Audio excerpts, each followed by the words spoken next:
people shinobi no kami here. In this fanfic Naruto trains a lot harder than the canon and strives to become the best. This story starts right after the Sasuke retrieval mission. Hope you enjoy this fanfic. Please like and subscribe if you enjoyed it. Leave a comment if you want to suggest any other fanfics for me to read. Check the description for credits and support the creator of this story. So let us begin. Chapter 15. Broken Bonds. Yugao cursed as she and the last member of her unit continued to run, jumping through the trees at an accelerated pace. The mission she was on had gone wrong. They had been supposed to meet one of Jiraiya's contacts who apparently had information on Orochimaru when they had been ambushed. Several dozen Oto ninja had been waiting for her and her squad. Whether they had been betrayed or their contact was killed no longer mattered. They had been forced to fight their way out. Now only she and one other member remained. A whistling noise caught Yugao's attention and she cursed as several kunai were launched in front of her and her teammate. A sizzling noise let her know they had exploding tags attached to them. Yugao pushed her teammate out of the way, jumping out of the way as well as the tags exploded. Landing next to the only surviving member of her team, a man in a boar mask, Yugao began to give out orders. "I'll hold them off. Keep moving to Konoha." "But Neko, no." Yugao interrupted, already knowing what he was going to say. "Both of us won't be able to get away. I'm a better fighter than you, so I'll hold them off. Go warn the Hokage." The man in the boar mask knew better than to argue and jumped back into the trees, taking off as Yugao unsheathed her sword. The woman soon found herself surrounded, however that did not seem to bother her as she charged the first ninja she saw. Ducking under a kunai swipe, Yugao came up and slashed at the man's throat, chopping his head off. Jumping back as several kunai flew to her previous position, she rolled along the ground, coming up and impaling another ninja through the chest. She spun on the balls of her feet, using the now dead Oto ninja as a shield for the kunai that came at her. When hail died down, Yugao shoved the dead ninja off her sword and into one of his comrades, jumping up and lunging with her sword, impaling the ninja through the skull. Kaiten. Gokyaku no Jutsu. Yugao cursed as she jumped out of the way of a large fireball. Twisting her body, she launched several shuriken with her free hand, impaling one of the ninja between the eyes. Landing on the ground, she came face to face with another ninja. This one managed to smash a fist in her masked face hard enough to fly into a tree and shatter the mask. Yugao grunted as her back smashed against the trunk. She did not get the chance to fall as one of the ninja came up and gripped her by the throat. He smashed her back into the tree trunk, making some blood dribble out of her mouth as he began to strangle her. Yugao grabbed onto the man's hand as she tried to pry it off, however he merely began to smash her into the tree trunk. As Yugao's vision began to fade, the last thing she saw was silver hair and glasses. Her eyes soon closed and she had one last thought before darkness claimed her. Hayate, XXXXXXXXXXXXXX. Fu smiled as she walked around the forest just inside Konoha, looking for different types of bugs that she could find. Despite not really liking her Jinchuriki status, she still found she liked to see different species of insects and had long assumed this affinity for them was somehow because of the Nanabi. She had been in Konoha for nearly a week and had been shocked at the difference in how she was treated. It seemed that Naruto was right. The people here, especially those of the younger generation, treated both her and Naruto with the utmost respect. None of it was out of fear either, but respect for their sacrifice. This was something she was not used to, having been subject to the constant hatred of her village except for when she was sent on suicide missions.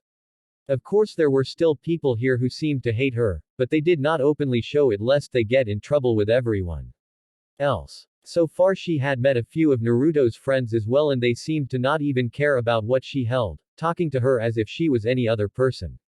However, while she was not yet used to such treatment, she could not deny that she enjoyed not having the stigma of Nanabi hanging over her shoulder. "Well, hello there," Fu said to herself as she found an odd insect that landed on her. It looked like a beetle with twin pincers, however she could sense it draining her of a little chakra. "You know it's not nice to drain people of their chakra without permission," she said to it. "My apologies." Fu jumped and felt her eyes widen as she turned around to find someone wearing sunglasses and covering his entire body in gray khaki-colored clothing. Fu watched as the bug flew off of her and moved over to him.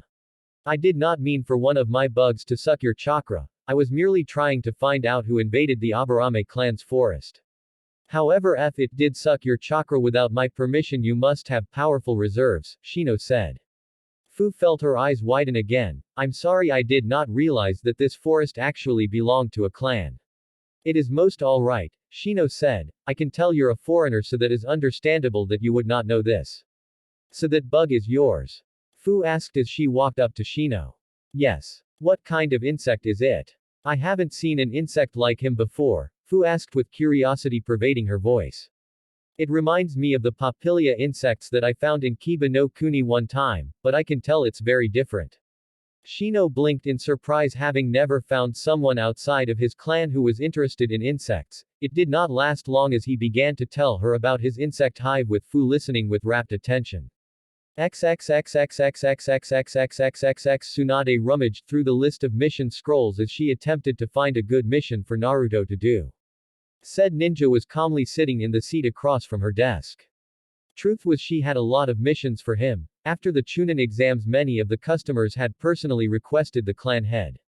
She had also been forced to throw out a lot of marriage proposals for him that had been disguised as missions sent by various nobles to marry their daughters. She even found one for him to marry a woman who was in her mid-40s and already married. Picking up another scroll, she read it over before nodding to herself. This one should do. It's Tsunade-sama. The door slammed open and Shizune burst into the room, her eyes wide and her breathing heavy. What's wrong with you, Shizune? Tsunade asked with a raised eyebrow, a small feeling of dread welling up in her gut. One of our Anbu teams, ambushed by Oto, Shizune said between breaths as she slowly regained her bearings. We have an injured survivor, he's at the hospital right now. Tsunade along with Naruto felt their eyes widen. Mission forgotten. Tsunade rushed out of the room as she made her way to get to the hospital. Naruto watched her go with a frown, wondering what to do for a moment.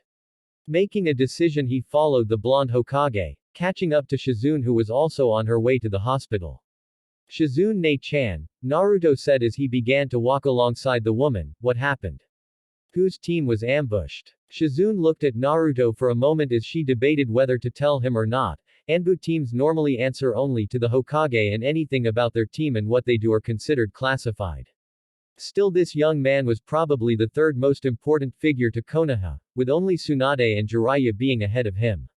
One of our teams was supposed to meet with a contact in Oto, however it seemed to be a trap.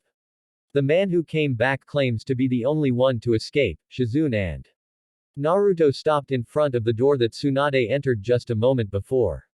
Whose team was ambushed? Asked Naruto again, an odd feeling of nausea welling up inside of him. Shizune looked at him and sighed. It was Neko's team. Naruto's mind went blank at the announcement. XXXXXXXXXXXXXX. The first thing Yugao realized as she woke up was that she was in pain, enough that she nearly screamed as soon as she woke up. The second thing she realized was that she was strapped to a table. Her arms were bound on either side, the bindings strapped tightly around her and done in a way that she felt like she was being stretched. Her legs were tied down in a spread eagle form, feeling much the same way as her arms. Looking at herself, she found that she was completely nude with absolutely nothing covering her form, making her instantly feel violated and exposed. Her head snapped over to the door on the other side of the room, watching as it opened and two figures stepped in. She found herself sucking in a breath as she stared at a pair of yellow snake-like eyes and pale skin, recognizing the first person as Orochimaru, Konoha's most infamous traitor next to Itachi. The other person was around mid-height, with silver hair and round glasses. He was wearing a purple outfit and had several medical pouches on his persons. While Yugao had never seen him, she had been given a general description of this man. This was Kabuto Yakushi, the man Hayate had been going to spy on before he was killed. Yugao snarled out as she began to struggle against her restraints. Oh my, Orochimaru said in an amused voice. Kukuku, it seems she knows you from somewhere, Kabuto-kun. Kabuto smirked as he pushed his glasses. I don't think I've ever met her before in my life.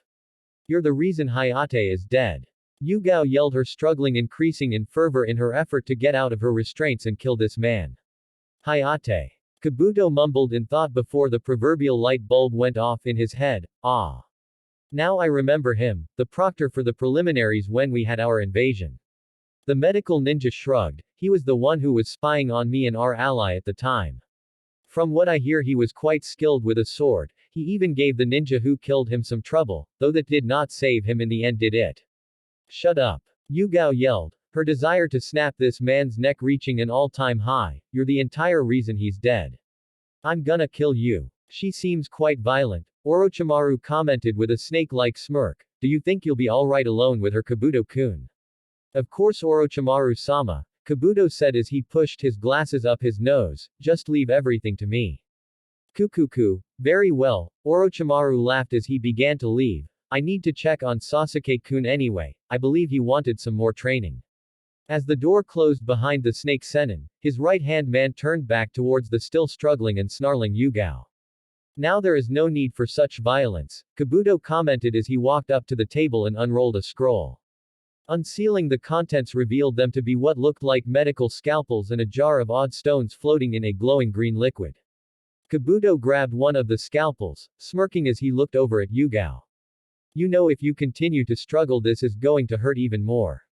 Fuck you. Yugao hissed as she spit on his face. Kabuto just sighed as he took off his glasses and wiped them off on his shirt, before wiping the spit away. Now that wasn't very nice, I would have thought you leaf ninja would have more manners. Oh well, he shrugged before taking the scalpel and impaling Yugao through the stomach, dragging it along to open a large incision. Yugao's scream soon began to echo throughout the base. XXXXXXXXXXXXX Naruto stood up as soon as Tsunade opened the door to the hospital, walking up to her with a determined expression. Tsunade-sama, I am going to form a rescue squad to see if there are any survivors that Orochimaru managed to capture and rescue them, Naruto said in a voice that told her he was going whether she allowed it or not. Your request is denied, Naruto, Tsunade said, making the younger blonde's eyes narrow. We don't have enough information to mount a rescue operation. Even if we did, we are dealing with Orochimaru here. Chances are Neko is already dead or worse. She knew why he really wanted to go. Tsunade had read the reports about how Neko or Yugao had been his bodyguard for a year before he entered the academy. She had spent time with the boy outside of her duties, even going so far as to let him know her identity as Neko. Something that if the Sandaime had not been lenient about because of Naruto, could have cost the woman her career. I wasn't asking, Hokage-sama, Naruto replied through gritted teeth. I will be going, no matter what you say. Either you send me with a squad or I go on my own. All conversation that had been going on in the hall screeched to a halt as the confrontation between the two S-class ninja escalated. Shizune, who had only been listening with half an ear until now, turned wide eyes on Naruto, who, even though he never gave respectful suffixes unless in council meetings or when receiving missions of great importance, had never gone so far as to show insubordination, especially to this level. Tsunade looked at Naruto with narrowed eyes, leaking a small amount of killing intent at the blonde. Tokubetsu Jonin Naruto Uzumaki Namikaze, I am giving you direct orders not to go after Orochimaru or attempt to rescue our lost squad. It's a lost cause and I won't have you doing something foolish. Well then, Hokage-sama, you can respectfully shove your goddamn orders up your ass. Naruto replied, I will be going, and if you or anyone else tries to stop me I will not hesitate to fight back. Tsunade's eyes widened as Naruto spun on his heels and began to leave the hospital. You would be willing to risk becoming a missing ninja for one person whom you haven't even really seen since you were 5? Tsunade asked. You barely even know her. And what about your dream to be Hokage? If you do this, Tsunade was interrupted mid-speech by Naruto as he turned around and looked at her with a hard stare. I know her well enough, Hokage-sama, and I am not about to let one of my precious people die, nor will I believe she is dead until I see her body for myself. Naruto turned his head. Besides, what kind of Hokage would I be if I let someone who I consider family die? With that, Naruto walked off, leaving a stunned Tsunade who continued to look at the door he left from. Damn it. Tsunade cursed. Shizune, she yelled out, getting the woman who watched the confrontation out of her shocked state. Get me Kiba Inuzuka, Hinata Hyuga, Sakura Haruno, and Sai. Tell them to be in my office within 5 minutes. Why yes, Tsunade-sama. Shizune said as she ran out the door to find the people asked for. Tsunade sighed as she sushined to her office in the Hokage Tower. Naruto was going to be in so much trouble when he got back. She should detain him, however he had said that if she tried he would fight her shinobi. And if there was one thing she knew, it was that when Naruto said he would do something, you damn well better believe he would go through with it. She sighed, hoping she was making the right decision. XXXXXXXXXXXXXX Naruto double-checked his equipment. Nodding in satisfaction, he rushed out of his room and out of his house as he made his way to the north gate. He ran over the information he had been able to get from Shizune. According to what the Anbu who had made it back before passing out, Yugao and her team had been ambushed 10 miles south of Odo. Shizune had said that Yugao and the one who came back managed to escape, but Yugao had decided to stay behind and buy her comrade time to escape. As Naruto reached the gate, he heard a voice call out behind him. Naruto. Turning around, Naruto held in his surprise at seeing Hinata, Kiba, Sakura and Sai running towards him. Are you guys here to stop me? Naruto asked with narrowed eyes as the three stopped in front of him. No, Hokage-sama has asked us to go with you, Sakura said as she put her hands on her knees in an effort to catch her breath. That's right, man, Kiba said as he got off his large ninja dog. Akamaru, we're going to help you with your mission. We are supposed to make sure you don't get in over your head, dickless, said Sai as he gave his fake smile. Naruto's eyes widened in surprise as he looked at the three. He had assumed that Tsunade would try to stop him from going. I wonder why she actually got me a team rather than try to detain me.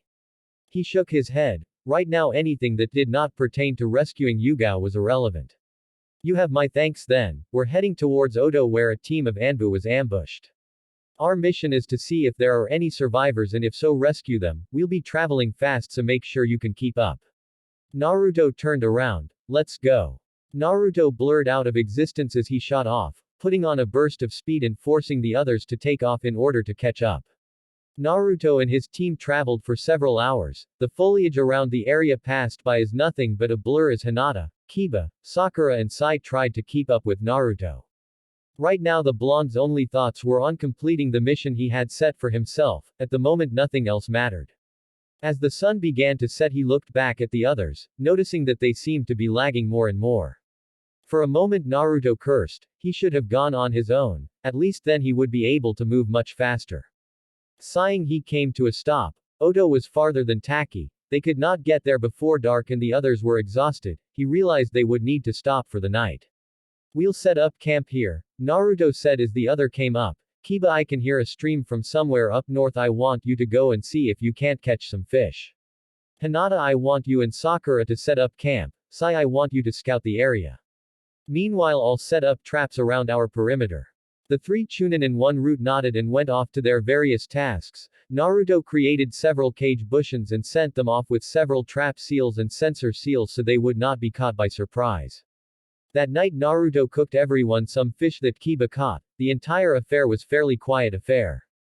Kiba, Hinata, Sakura and even Sai were not sure what to say to Naruto. Said blonde was extremely quiet as he ate, not even looking at anyone as he just stared into space.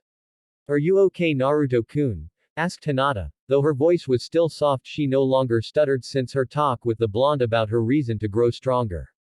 Naruto looked up. Oh yeah, I'm fine. You know you're a terrible liar, Sakura said. What's bothering you?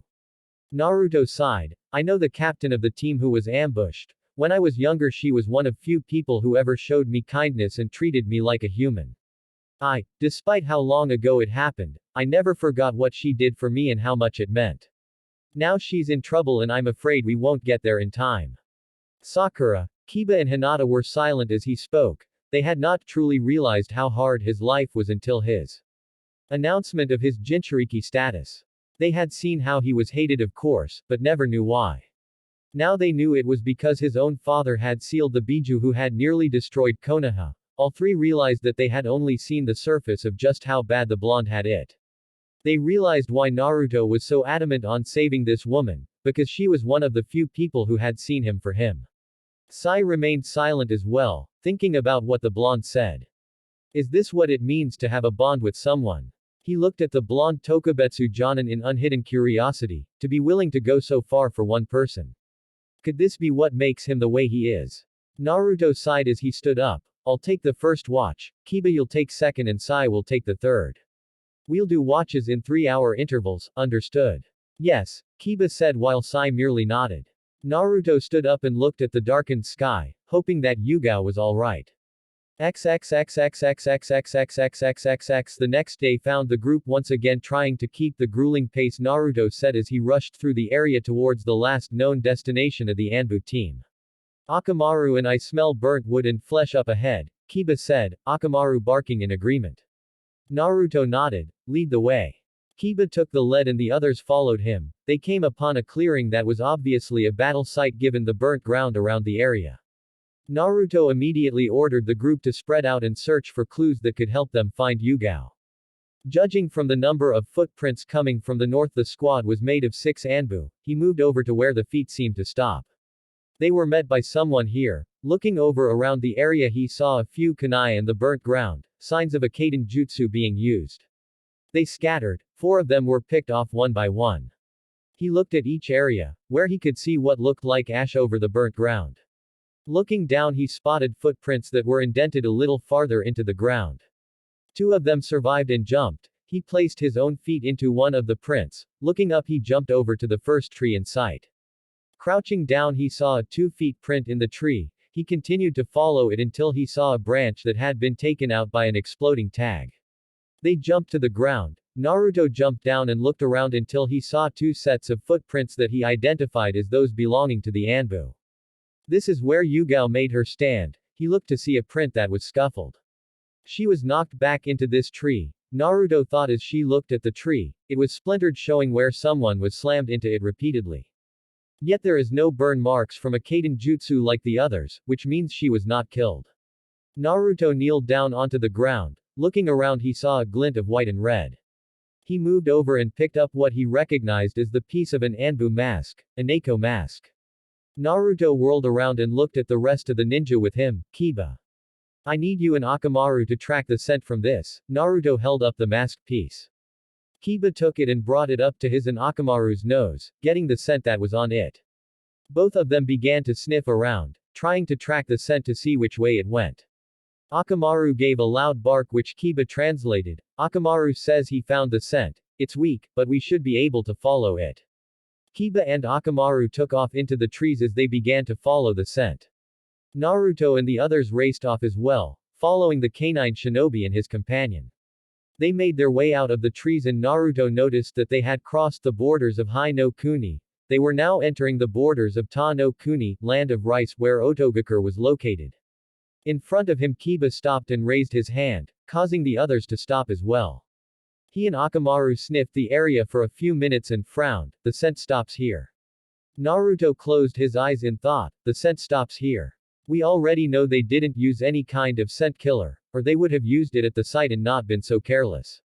That means that either they did not expect Konoha to send anyone, or they did and are leading us into a trap. I doubt Orochimaru would waste his time to set a trap when he does not know who, if anyone, would actually come, so it's probably the former. Now since the scent has stopped here, that means that the entrance to wherever Yugao has been taken is here. Several Kage Bushin phased into existence. They spread out and began to search. Naruto turned to look at the members of his team who seemed confused. If the scent ends here, that means that the entrance to wherever Yugao is here. I suggest you 4 spread out and start searching too. Following his own advice, Naruto began his own search. Looking around the area for any sign of an entrance, he was not sure what to look for but assumed there would either be a hidden entrance or some kind of panel to open an entrance. While searching, the memory of a Kage Bushin hit him. He stood up and ran over to where it had been and smiled. There was a door hidden under a layer of leaves and dirt. He knelt down and looked it over. There were several seals on it that would activate if someone tried to force it open. One designed to alert whoever was in the base and another one that would explode and take out whoever was standing within a 15-foot radius of the door. Naruto unsealed his sealing brush and began to lay seals over the ones that were in place, making sure his counteracting seals were perfect before channeling chakra into them. There was a slight hissing noise and Naruto watched as the seals began to dissolve, leaving the door completely clear as if the seals had never been. Naruto looked up to see where the other 4 members were. He looked at them and individually signaled for them to come over. Okay, you 5, from this point on I want all of you to use the standard Anbu hand signs to communicate. There will be no talking unless absolutely needed. We are now officially in enemy territory. Due to my speed and reflexes, I'll be in front. Kiba, you and Akamaru will be after me. Sakura, since you're our main healer, I want you coming next. Sai will be after you to cover your back, and Hinata, you will be in the rear and use your Byakugan to scout the area. Naruto grabbed onto the handle and lifted the door, revealing a ladder that led into the Oto base. Let's go. Going in first, Naruto got onto the ladder and made his way down. His enhanced vision was able to see the bottom about a dozen feet down. He got off the ladder and waited as the other four came down. Kiba set Akamaru off his shoulders as the rest looked around the dark hallway they were in. Naruto looked around himself at the darkened passage. Even with his enhanced eyesight, he could only see about 30 feet in front of him. Kneeling down, Naruto put one finger on the ground and sent trace amounts of chakra through it. Up ahead, the hallway branches into 3 separate hallways. 14 doors in each hall, 7 on each side. There are a total of 56 people on this level, and there's a staircase leading to another.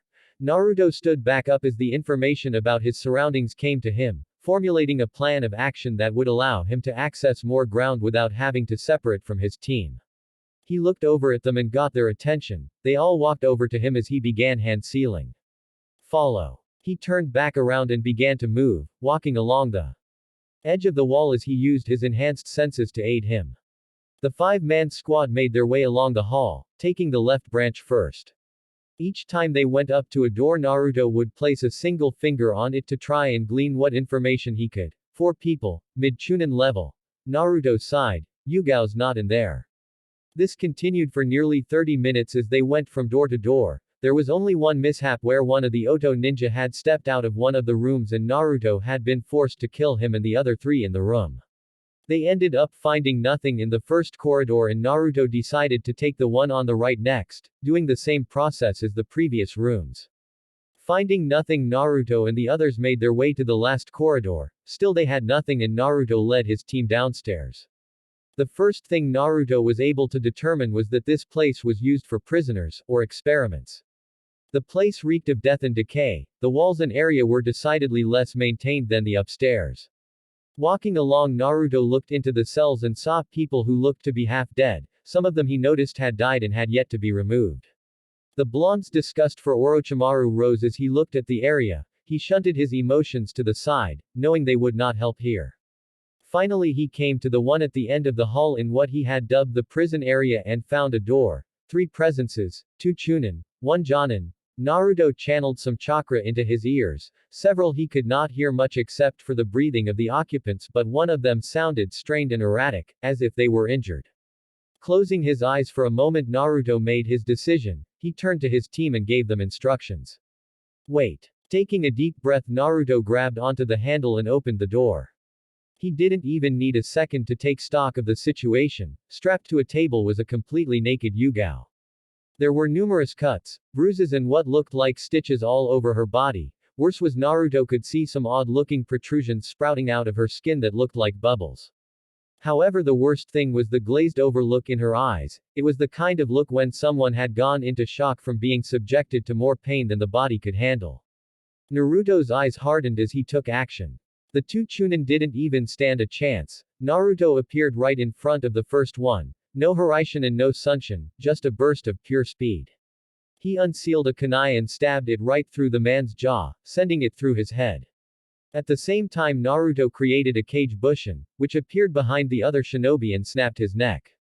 Naruto laid the 2 on the ground so he would not create any noise, then appeared right next to Yugao and proceeded to unstrap her from the bindings. As gently as he could, he lifted her out and sat down on the ground with her on his lap.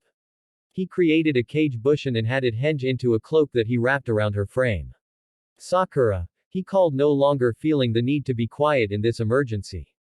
Naruto looked at the woman in her now dead eyes. Yugao, he grit his teeth as he got no response. Yugao-chan. Her eyes flickered a little bit, but otherwise nothing happened. He resisted the urge to shout and instead began to caress her face. He noticed a small reaction as her face twitched, but otherwise nothing. The others came in and he heard 3 gasps. The next thing he knew, Sakura was right next to him and running a medical scan over the comatose woman.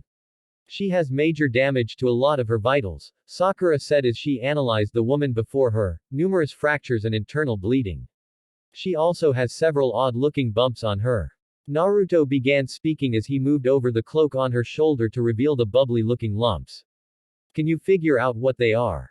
Sakura frowned as she went over her medical scan. They're not a part of her. The pink-haired girl frowned as she tried to determine what they were.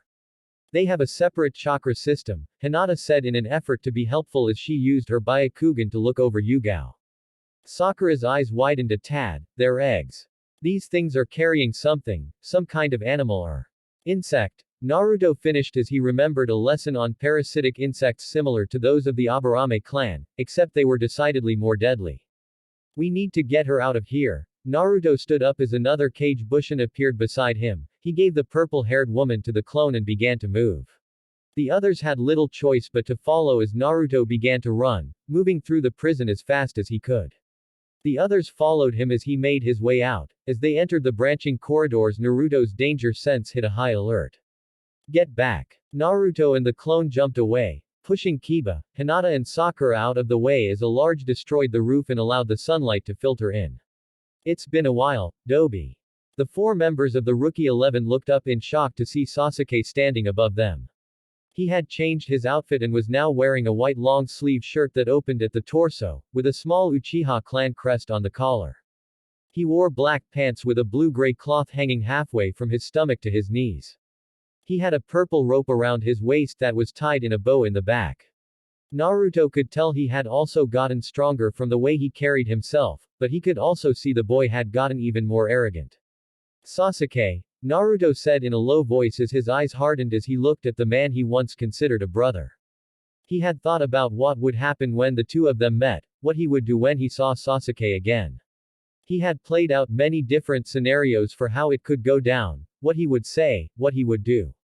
For the longest time he had been looking forward to this confrontation, either to convince the man to come back or to kill him should he refuse.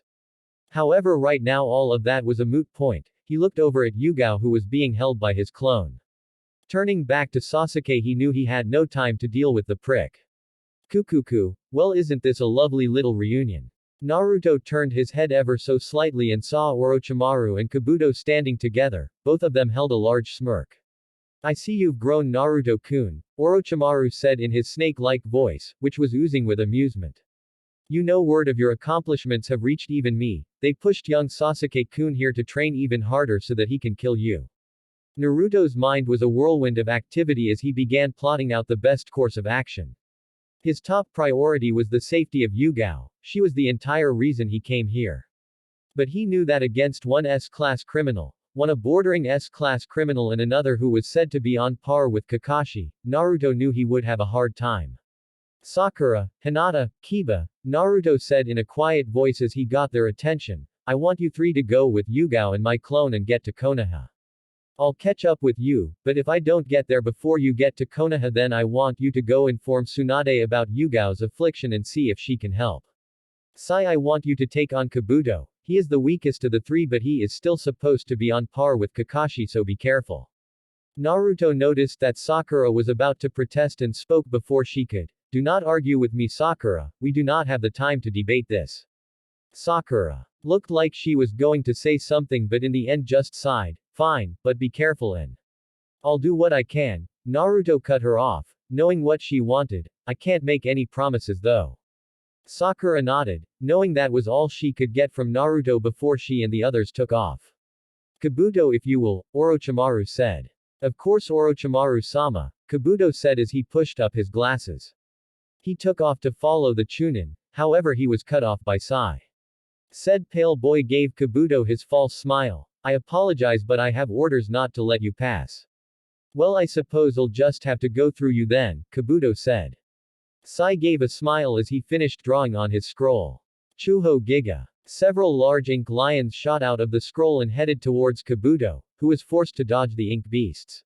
Sai kept up the pressure as he moved, continued pushing Kabuto back, taking him away from the fleeing Chunin in Naruto's soon-to-be battle. According to Danzo-sama's report, he is a highly skilled medical ninja with regenerative skills and can use chakra scalpels to attack. That means I need to keep my distance, Sai concluded to himself as he created more ink beasts, these ones in the shape of bears. The bear beasts charged at Kabuto, who had just finished the lion ink beasts. Said medical ninja looked over to see the bears coming at him. Activating his scalpels again, he began to cut into them, making ink fly everywhere as they dispersed. A loud sizzling noise caught his attention and he turned to see that one of the bears near him had an exploding tag on it. Kabuto jumped back as the bear exploded, sending fire and ink everywhere. The fire hit the ground and ignited the ink, forcing Kabuto to jump back. He looked over at Sai and charged, getting in close as the pale-skinned boy tried to back away. Kabuto hit Sai right where his heart was, only for the root ninja to burst into ink. A roar made Kabuto dodge just in time as a lion came at him from the left. Kabuto hit it on the head with a chakra scalpel, destroying it. He looked around for Sai, frowning in thought when he did not see the boy. His ears perked up when he heard a whistling sound. Looking up, he saw several kunai coming down towards him. He took out a kunai and began to dodge and deflect the attacks. A few managed to cut him, but his healing ability kept that from being a problem. However, a sizzling sound made him look down. His eyes widened as he saw exploding tags on a majority of the kunai, which had been set on a delayed timer. The medical ninja was forced to make quick use of the Karwimi in order to escape destruction as a large explosion went off from the exploding tags. Kabuto cursed his disadvantage, knowing that this boy would be troublesome to deal with. XXXXXXXXXXXXXX, Dobi. Sasuke said with a smirk on his face as his Sharingan eyes spun. He had been waiting for the chance to battle the blonde again. This time so he could kill him. Naruto looked at the two shinobi before, switching his gaze from Sasuke to a smirking Orochimaru and then back to Sasuke. I am going to give you one more chance to come back to Konoha, Sasuke, Naruto said. Sasuke's smirk widened. Is that so? What makes you think I would come back to that weak village and give up my power for those fools? Are you going to make me come back? Don't make me laugh, you're still Adobe and you can never hope to match the power of an Uchiha. Naruto chuckled. You know, Itachi didn't seem to think that after I kicked his ass and forced him to retreat. Sasuke snarled. You fought Itachi. When? I'm not going to tell you that, Naruto answered. I told myself I would give you one more chance to come back to Konoha, and if you didn't I would kill you myself. Sasuke looked at him with wide eyes for a moment before laughing. You think you can beat me? Not think, Sasuke. I know I can beat you. Naruto looked at him. You probably don't remember, or maybe your brain's been so twisted by your delusions of grandeur that your memory of certain events in your mind are skewed. When we last fought I let you win. Sasuke snarled at this, but Naruto continued. During our last charge I tilted my Rasengan so that rather take your head off, I merely scratched your Hidia 8. Do you remember? Sasuke balled his hands into fists. He did remember that day. How could he forget? XXXXXXXXXXXXXX flashback. Sasuke. Came the demonic roar from Naruto as he charged up a Rasengan that was pure red due to Kyabe's chakra being added to the mix. Dobi. An equally demonic-looking Sasuke shouted as he used his level 2 cursed seal. His skin was an ash color, his eyes were yellow and there was a cross-like scar on the bridge of his nose. His wings, which looked like webbed hands, were splayed behind his back. He charged his Chidori, the jutsu turning pitch black as he used the power of his cursed seal. The two shot off the ground and clashed at each other, their jutsu clashing and creating a large ball which engulfed them. However, Naruto shocked Sasuke as the blonde brought his other hand up and shoved a Rasengan towards his face. At the last second Naruto moved his hand and hit his Hidia 8 instead. Just to prove he could. Flashback end. XXXXXXXXXXXXX that had been the sole reason Sasuke had not killed Naruto that day, because Naruto could have killed him but didn't. He had let Naruto survive so that when they fought, he could kill him at his full power, that way no one could deny that he was the better of the two of them. I see you do remember, Naruto said, though as much as I would love to reminisce about me kicking your ass, I have a friend who needs me. Naruto shed his haori and threw it away, letting the weighted outfit hit the ground with a loud bang as it formed a small crater. The blonde shinobi began to channel chakra into the seals located throughout his body. Kai. Naruto let out a slow breath, feeling the gravity and resistance seals release. He looked over at the two shinobi as he got into his taijutsu stance. He knew that he would have to fight with his all the moment this battle started. Both would likely underestimate him, one because of his arrogance and the other because of his belief that his clan was better than everyone else. This would hopefully give Naruto enough of an advantage to either kill one of them, or force them to retreat. Let's make this quick, shall we? Naruto said as he pointed a finger at Sasuke. Raiden. Byakurai. Both Sasuke and Orochimaru felt their eyes widen as a large bolt of lightning headed towards them, jumping out of the way they saw it continue on its course. Right before it turned around and headed for Orochimaru, who created a Tsuchi Bushin and Kawiramide with it. While that was going on, Naruto appeared right in front of Sasuke and smashed a foot in the black-haired ninja's torso, sending Sasuke flying to the ground below. Said Uchiha grit his teeth as he flipped around and landed on the ground. He looked up just in time to dodge a wind blade sent his way. Going through a few hand seals, Sasuke charged up his chakra and called out his jutsu. Chidori. Senbon. 1,000 birds. Senbon. Sasuke threw several senbon made of lightning at Naruto, whose lungs swelled up before he let it out. Futon. Mugen Daitapa. A large gust of wind shot from Naruto's mouth. Due to lightning being naturally weak against wind, the senbon dissipated. However, the gust of wind continued on, hitting Sasuke and lifting him off his feet. Naruto was about to charge in to finish him off, or at the very least injure him, when he was forced to dodge a swipe from the Kusanagi no Tsurugi. Spinning a full 180 degrees, Naruto unsealed Susanoo and raised it in defense as Orochimaru's blade clashed against it. Rather than push against the snake Sennin, Naruto dropped his sword, making Orochimaru fall off balance and came up in the hopes of slicing the man in half. He did, however Orochimaru turned into an earth clone. Naruto jumped in the air just as the pale-skinned man shot out of the ground with the Kusanagi set to impale him. Cursing, Naruto was about to launch a lightning bolt at the man, when Sasuke appeared right in front of him and hit Naruto in the face. Naruto flew back several feet, flipping himself over so he landed on his feet. He raised his blade in time to block Orochimaru's attack, pushing the man back before striking him in the stomach with a foot. The snake Sennin doubled over and Naruto cut him in half, cursing when the man turned to mud again. The snake Sennin came out of the ground again. This time the Kusanagi went straight through Naruto's chest. However, rather than bleed, Naruto exploded right in Orochimaru's face. It had only been years of experience that allowed the man to Kawiramide himself with a mud clone. Naruto turned around when he heard the sound of birds chirping, seeing Sasuke with his cursed seal spread across his body, coming at him with a lightning-covered hand, destroying the landscape.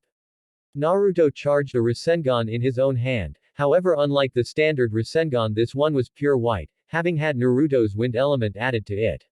Sasuke thrust out his hand as he came closer. In retaliation, Naruto did the same. The two jutsu clashed as they tried to overpower each other, for a while at least.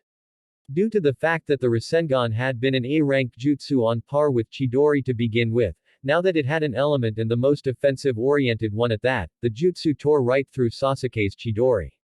Sasuke was blown away by the explosion of power from Naruto's jutsu, landing on the ground several feet away, clutching a slightly torn-up hand. Luckily for him, his Chidori, which had its potency added to it by the cursed seal, had been able to somewhat nullify the Futon Rasengan's effects, or he would have lost his entire arm. Naruto had no time to admire his handiwork as Orochimaru came at him. Naruto was forced to dodge several sword swings from the Kusanagi. Due to the untelegraphed nature of the style, it was only Naruto's enhanced reflexes, which by now were almost on par with the Yondaime Raikages when using Raiden no Yoroi, that Naruto was able to dodge the snake Sennin's attacks. Even still, he got several cuts along his arms. Naruto could feel the snake-based poison from the blades trying to enter his system. But a quick pulse of Kyabe's chakra destroyed every trace of the poison. Knowing he would have to up the stakes even more, Naruto began channeling Kyabe's chakra directly into his muscles. Because he was fighting a Sharingan user as well as Orochimaru, Naruto knew he would have to be careful. Even though Sasuke did not have the Mangekyo, even a normal Sharingan had the ability to negate and suppress Kyabe's chakra. All it would take was for the Avenger to catch him off guard. Despite being hailed as a genius, Orochimaru seemed to be surprised that Naruto had not dropped from his strongest poison, as well as the fact that Naruto's speed, strength and reaction time seemingly doubled. Naruto used this surprise to his advantage, managed to cut the snake Sennin's arm off. However, several snakes crawled up Orochimaru's arm, making it seem as if he had never lost it. Still, it was painful enough that it gave Naruto the opportunity to smash a foot in the Sennin's chest, sending the man Rocketing back. Spinning around, Naruto charged Susanoo with wind chakra as it clashed against Sasuke's Chikudo, defeating the lightning charged in the Uchiha's blade and forcing Sasuke to jump back. However, Naruto let him have no quarter as he appeared in front of him. Sasuke was forced to dodge to the left as Naruto's sword came down. However, he could not dodge the kick to his face. As Sasuke was sent flying back, Naruto spun on his heels and blocked another strike from the Kusanagi. Letting the blade slide past him, Naruto ducked and managed to impale Orochimaru through the chest. Orochimaru, however, merely opened his mouth wide, and another Orochimaru crawled out. Meanwhile, the one that Naruto had impaled deflated as it became nothing more than skin. Naruto jumped away as the new Orochimaru tried to impale him. Channeling lightning chakra into his sword, the blonde shinobi sent an intense burst of lightning towards the snake Sennin, who was forced to use a Kariwimi to get out of the way. Resealing his sword, Naruto began a string of hand seals as he saw Sasuke charge back over to him. Rantan. Sen. Beamed. Naruto whispered the jutsu before spreading his hands in front of him. A bright white beam shot out them. Launching itself towards a shocked Sasuke. It was only thanks to the Sharingan that he had been able to Kariwimi in time. Sasuke reappeared next to Orochimaru, both of them charging towards Naruto, having realized that they may actually need to work together to beat him. Orochimaru came in with a knife strike to the throat, while Sasuke attempted to kick out Naruto's legs. Making sure his timing was right, Naruto crouched on the ground and pushed himself into the air so that he was parallel with the ground. Orochimaru's attack flew over him and Sasuke's under. In return for their attack, Naruto managed to kick Orochimaru in the gut and Sasuke in the face. With his attacks enhanced by wind chakra, the two were sent 50 feet back before they managed to right themselves and skid along the ground. They did not get the chance to do much more than stand as they heard Naruto called out another jutsu. Hyoten. Ryurenda no Jutsu. Dragon's Barrage Jutsu. Water coalesced in front of Naruto, taking the shape of several thousand tiny dragons that froze over the second they were formed. The dragons charged towards Orochimaru and Sasuke en masse, the two forced to dodge the literal storm of ice dragons. They soon realized, however, that just dodging would not help. Once the dragons passed them, they would swoop back around and try to impale the two from behind. What the hell is this? Sasuke mentally screamed to himself. How the hell does the Dobi no Hyoten Jutsu? Sasuke hated how this fight was turning out so far. This was not how it was supposed to happen. He was supposed to meet Naruto, show him just how much better he was than him, and then kill him and gain the Mangekyo Sharingan. Now he was being forced to dodge tiny little dragons, which if hit could very well kill him. On top of that, his Sharingan was near useless. Naruto had yet to use any hand seals except for the ones that Sasuke could not copy anyway. It was getting frustrating to see the Dobi this powerful. He should not have this power. Getting frustrated, Sasuke began to go through several hand seals. Chidori. Nagashi. 1000 birds. Current. A wave of lightning shot out of Sasuke, hitting the dragons near him and destroying them. Likewise, Orochimaru had managed to destroy them with the Kusanagi. However, neither were able to do anything as Naruto appeared right next to them, smashing a fist in their gut and sending them flying. Naruto did not give them a chance to even get back on the ground as he pulled out two Hiraishin Ch. With a flick of his wrists he sent them flying. Not even half a second later, Naruto was right above them, two Rasengans in hand, which were soon drilled into their guts. Orochimaru was fortunate enough to have his regeneration jutsu, which he used again to shed his skin. Sasuke, however, had no such abilities, and as such the spinning ball of destruction tore into his stomach. Sasuke let loose a loud and wretched-sounding scream. He found himself smashing into the ground, increasing the amount of pain he was in and forcing him to cough up copious amounts of blood. He looked up, gritting his teeth when he saw Naruto standing over him, poised and ready to kill him. A part of him could not believe this. Sasuke Uchiha, an elite ninja trained by Orochimaru of the Sannin himself, had been beaten by Naruto, the loser and class clown. Fortunately for him and his defeatist thoughts, Orochimaru had forced Naruto away at the last second by throwing the Kusanagi at the blonde. Naruto jumped back as he knocked the blade off course, giving Orochimaru enough time to get Sasuke. "You have been a great thorn in my side, boy," Orochimaru hissed, "but rest assured I will kill you after I take possession of Sasuke-kun's body." With that, the snake Sennin disappeared into the ground, his chakra signature vanishing with it. Naruto sighed as he felt the adrenaline in his system from the fight leave him. This was one of the first times he had gone full out right at the start of the battle, physically anyways. Now that the fight was done, Naruto felt tired. Needing a boost, Naruto called upon Kyabe's chakra, letting it enter his system and refill his nearly depleted reserves. Dickless. Naruto cursed as he turned to Sai. The pale-skinned teen was slightly worse for wear but otherwise unharmed. Did you get Kabuto? Naruto asked, hoping for some good news. Sai shook his head. No, I was unable to do so since he made a retreat 15 minutes ago. Naruto grunted. Let's go then, we need to catch up with Sakura and the others. With nothing left to say, Naruto shot off, using his remaining energy to catch up to his team. 15 minutes of high-speed tree hopping, Naruto was able to see his team and the clone he left still holding Yugao. He appeared right alongside of the group, with Sai appearing just a little bit after.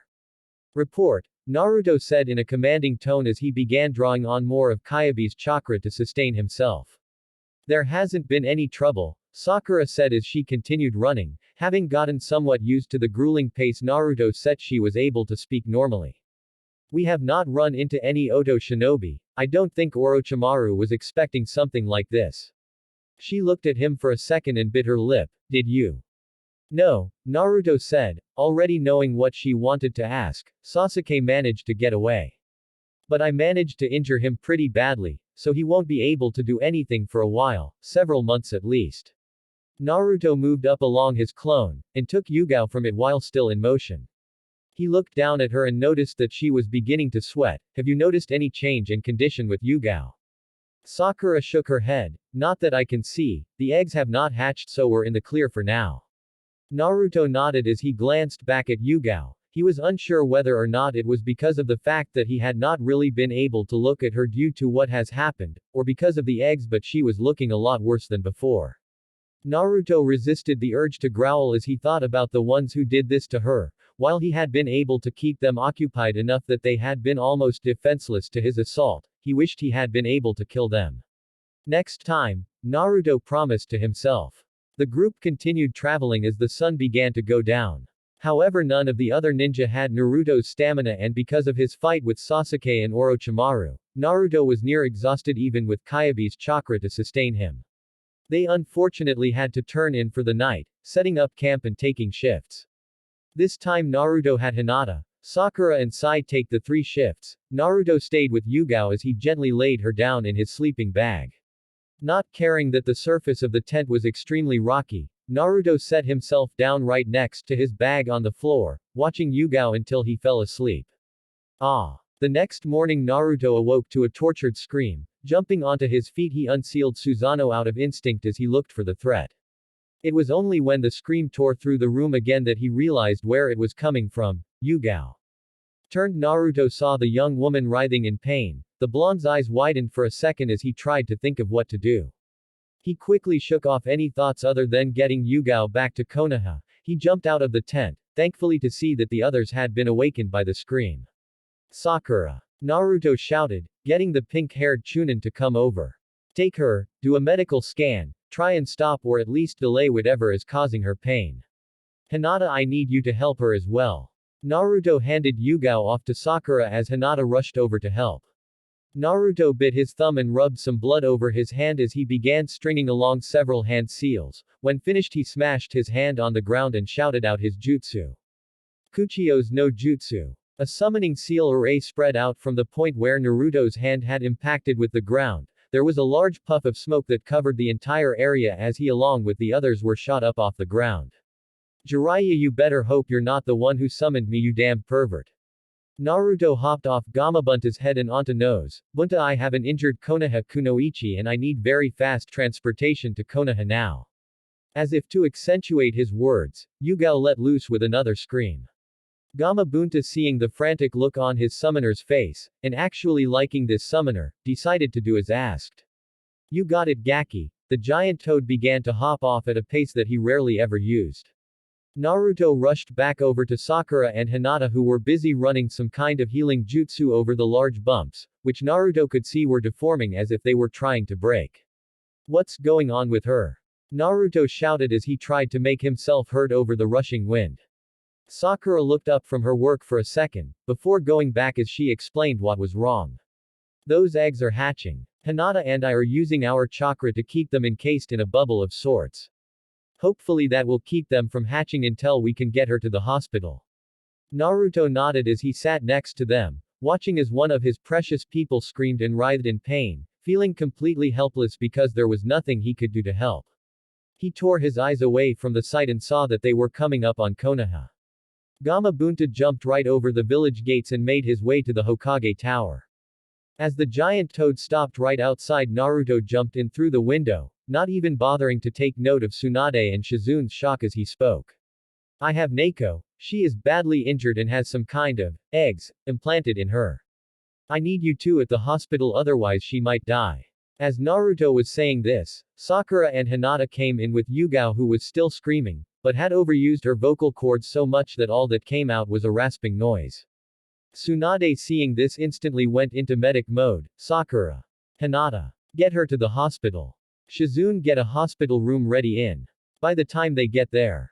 Let's move people. The four medics hustled out of the room with their orders clear. Naruto took a moment to take several calming breaths before he too left. With a brisk walk he made it to the hospital. When he got there he went up to the front desk and got the attention of the nurse there. Excuse me, but I was wondering if you could direct me to the room Tsunade and the three medical ninja with her went, he asked. Of course, Namikaze-sama, the nurse said as she searched her paper. They went to the emergency room for intensive injuries. That's just down this hall. Take a right, you'll reach the room when you reach the end of the hall. Thanks. Naruto said as he took off, racing down the hallway as he attempted to get there as fast as possible. When he did, he saw the red light on, indicating that Tsunade and the others were in there and attempting to help Yugao. Not seeing anything else he could do, Naruto took a seat along the wall, waiting until Tsunade or one of the others came out to let him know if Yugao was alright.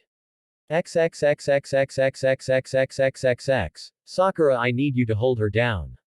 Tsunade ordered as she tried to get the now flailing woman from smashing her in the face. They had just gotten her to the hospital room when the eggs had hatched, causing the woman not only more pain, but also making her appendages spasm at ever-increasing intervals. She and Sakura each grabbed a limb, pushing it down with their strength before binding them so they could not move. Once the woman was bound, Hinata and Shizune, who had gotten medical scalpels, began to cut into the woman where the protrusions had last been located. What they had found was disgusting. The thing looked almost like a snake, which in all honesty was not surprising. However, what were the hundreds of tiny tendrils that they could see trying to snake their way along the woman's nervous system. This was without a doubt what was causing the spasms as well as the excruciating pain the woman was on, and Tsunade had counted a total of 5 of them. Here's how we're going to do this. Sakura and Hinata. I want you two to constantly monitor the patient's vitals and if necessary add the fluids that she is most likely going to be losing. Shizune, I need you to apply a continuous stream of medical chakra into Yugao. It may not do much, but it should at least somewhat ease the pain. Tsunade created 4 heavily reinforced cage bushins, all of them already had mental orders and immediately began to work. Tsunade and each of her clones began working on extracting what was no doubt some kind of parasite. What kind exactly she did not know, chances were high it was a new one that Orochimaru had made himself. The work was hard, harder than anything she had to do thus far, even harder than fixing Rock Lee after he was injured by Gaara in the prelims 4 years back. She had to remove each tendril from the woman's nervous system one by one, at the same time she had to use her healing chakra to as soon as the tendril left and continue to send it out. This meant that by the time she would be done, she would be sending medical chakra to 100 separate spots. Add on to the fact that she had reinforced each clone with 1/5 of her chakra and it made this task ridiculously hard. As the work continued, Tsunade began to sweat from the exertion. For a female, she had abnormally high reserves and stamina, especially considering that even though she looked young, she was really in her 50s. Alongside her, Shizune was always starting to get low on energy. They had been working for about an hour now, so it was understandable. Despite this, she continued to work and do her best to save the woman Naruto had spent so much effort to rescue. Sakura and Hinata had a bit of an easier time with their tasks. They had managed to plug an IV and heart rate monitor. Now all they were doing was replenishing whatever Yugao lost with blood pills and nutrient packs. Tsunade didn't even dare to wipe the sweat on her brow as she continued working, lest her concentration break. XXXXXXXXXXXXXX Naruto kept his eyes closed as he sat in a meditative position as he tried to keep his nerves calm. It had been 4 hours since he had gotten to the hospital. Despite the fact that he was exhausted beyond all comprehension, he could not bring himself to leave, not until he knew that Yugao was alright. He held back on the desire to curse himself for what he saw as failing one of his precious people. To him it did not matter that he had not seen the purple-haired Anbu since he was 6, nor that the village had kept him so busy that before the training trip he had not even had the time to think about her. He had made a promise to himself a long time ago that he would protect his precious people, be it from physical harm or mental harm. Yugao was one of his precious people, and for the past 4.5 years she had been suffering. She had lost the person she had considered the most precious to her, someone she had planned on marrying, and he had done nothing to help. He had not even thought about the purple-haired woman who had protected him, cared for him and in many ways showed him what it meant to be loved, even if it had only been in a big sister kind of way. In some ways he could not help but feel that this was his fault. If only he had sought her out after the Chunin exams, if only he had comforted her before he left for the village. So many things he could have done, should have done, but didn't. It was enough to make him feel like a helpless child again. He shook his head. Living in the past is useless. If I focus on what I should have done back then, I'll never be able to do things I can and should do now. He took a deep breath, sending his conscience deep into himself as he began an exercise he had created several years back. Reaching in, he began to look for his chakra. It wasn't hard to find. Unlike most people who had to force chakra out of their bodies, Naruto only had to reach it. He liked to think of his chakra as facet, a very large facet.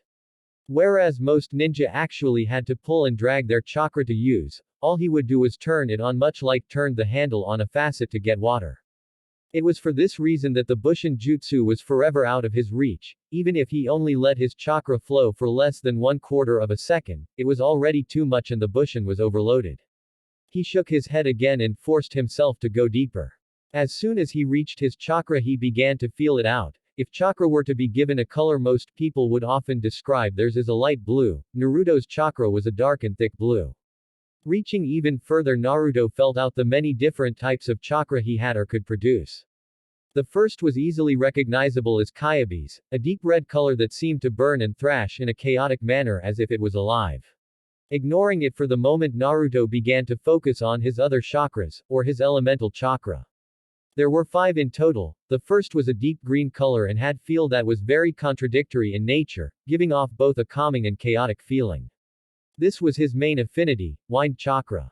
His second was a bright yellow bordering white and the feel it gave could best be described as shocking. It was his lightning affinity. His third was a deep blue and had a completely calming and cool aura to it, letting him know it was his affinity for water. However, there were 2 others as well. The first was white and ice cold. It was drawing from a combination of his wind and water affinities, showing that it was ice. The other one was oddly enough purple in color. It gave off an chaotic and electric feel, telling him it was storm. Continuing with his exercises, Naruto began to mix the different chakra types together, getting different combinations of density and power. The exercise itself was useless for combat purposes. Mixing more type of one element over the other always gave off explosive results. It was part of the reason bloodlines were so coveted, since they made people instinctively know what the right amount of elemental chakra needed to be added into the mix. However, while this did not help with combat situations, it did allow him better control over his chakra and elements. His concentration was snapped as the red light on top of the hospital door turned off. A second later, the door opened and a tired Tsunade walked out.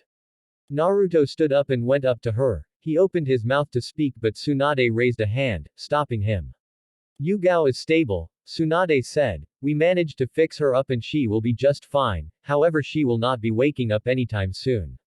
Naruto sighed in relief. He looked up and Tsunade was surprised to see tears of relief on the younger blonde's face. Naruto wrapped his arms around a surprised Tsunade, who stiffened at the physical contact. Thank you, Naruto whispered. Tsunade returned the hug as she heard the relief in Naruto's voice. It was only now that she truly realized just how important Yugao was to him. You're welcome, brat, she said as she released the hug. When she did, the woman gave Naruto a glare. However, you and I need to have a long talk. Naruto just nodded, knowing that his insubordination would not get let off. XXXXXXXXXXXXX. After that I summoned Gamabunta. I got Yugao and my team here as fast as I could. Naruto finished his explanation of his self-appointed rescue mission. Tsunade looked at him with an unreadable expression as she listened to the report. She was actually impressed that he had been able to fight two powerful shinobi at the same time. However, she was also angry at how reckless it was, given what Naruto was telling her. If Sasuke had been given enough time to utilize the full power of his cursed, Naruto could have lost. What you did was extremely reckless, Naruto. To the blonde male's credit, he did not flinch at her tone or words. Going up against 2S ranked nin, a rank, Naruto corrected, causing Tsunade to raise an eyebrow. Sasuke is only an A-rank ninja without the full power of his cursed seal. With it he may have been able to give me trouble, but without it he could not do much. That still does not make the fact that you engaged two powerful shinobi at the same time without backup.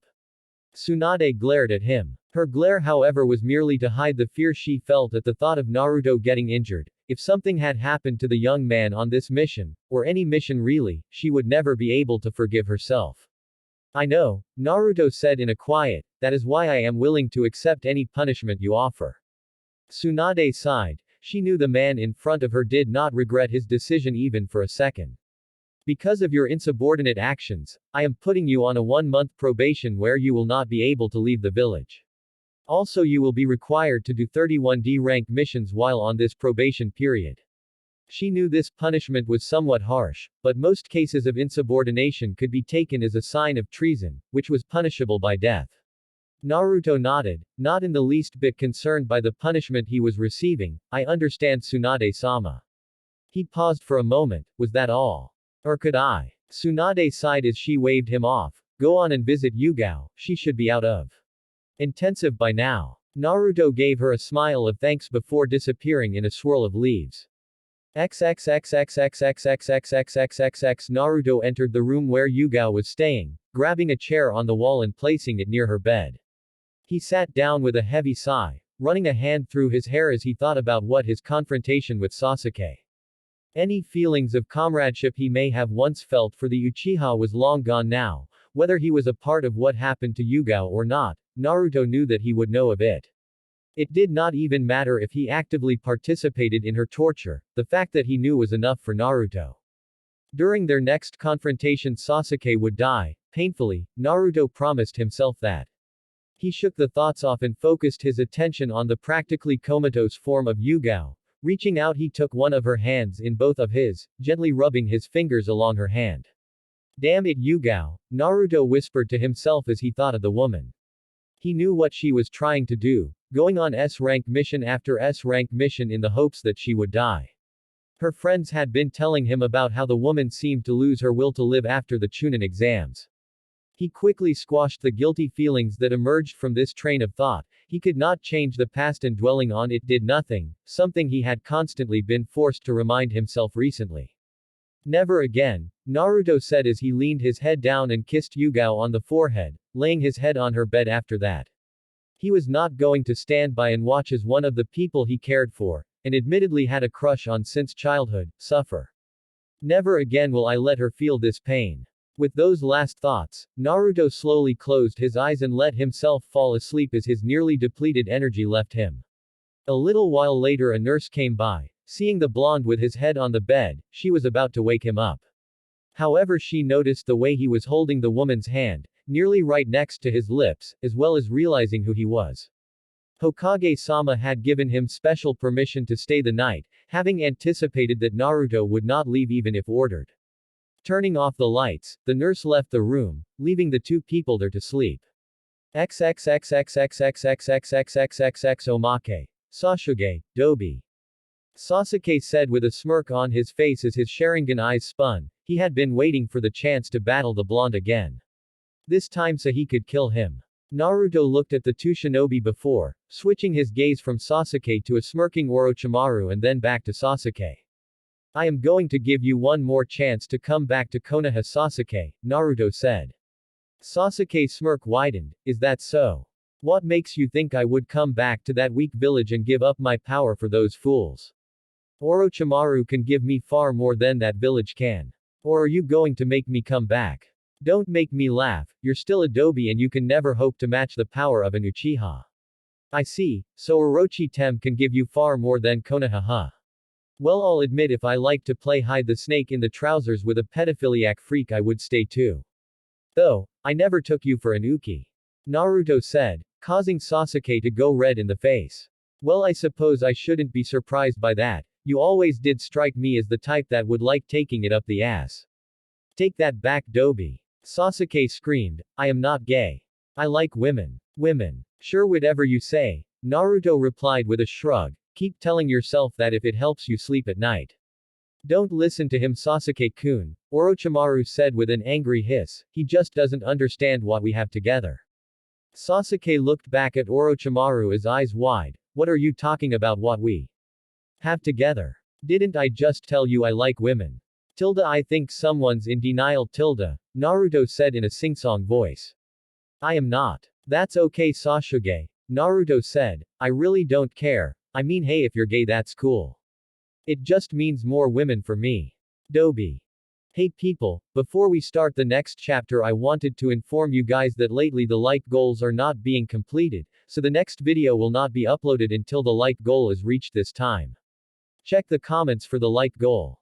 I hope that you all can complete it in time so I can upload the next video. Let's continue on with the fanfic.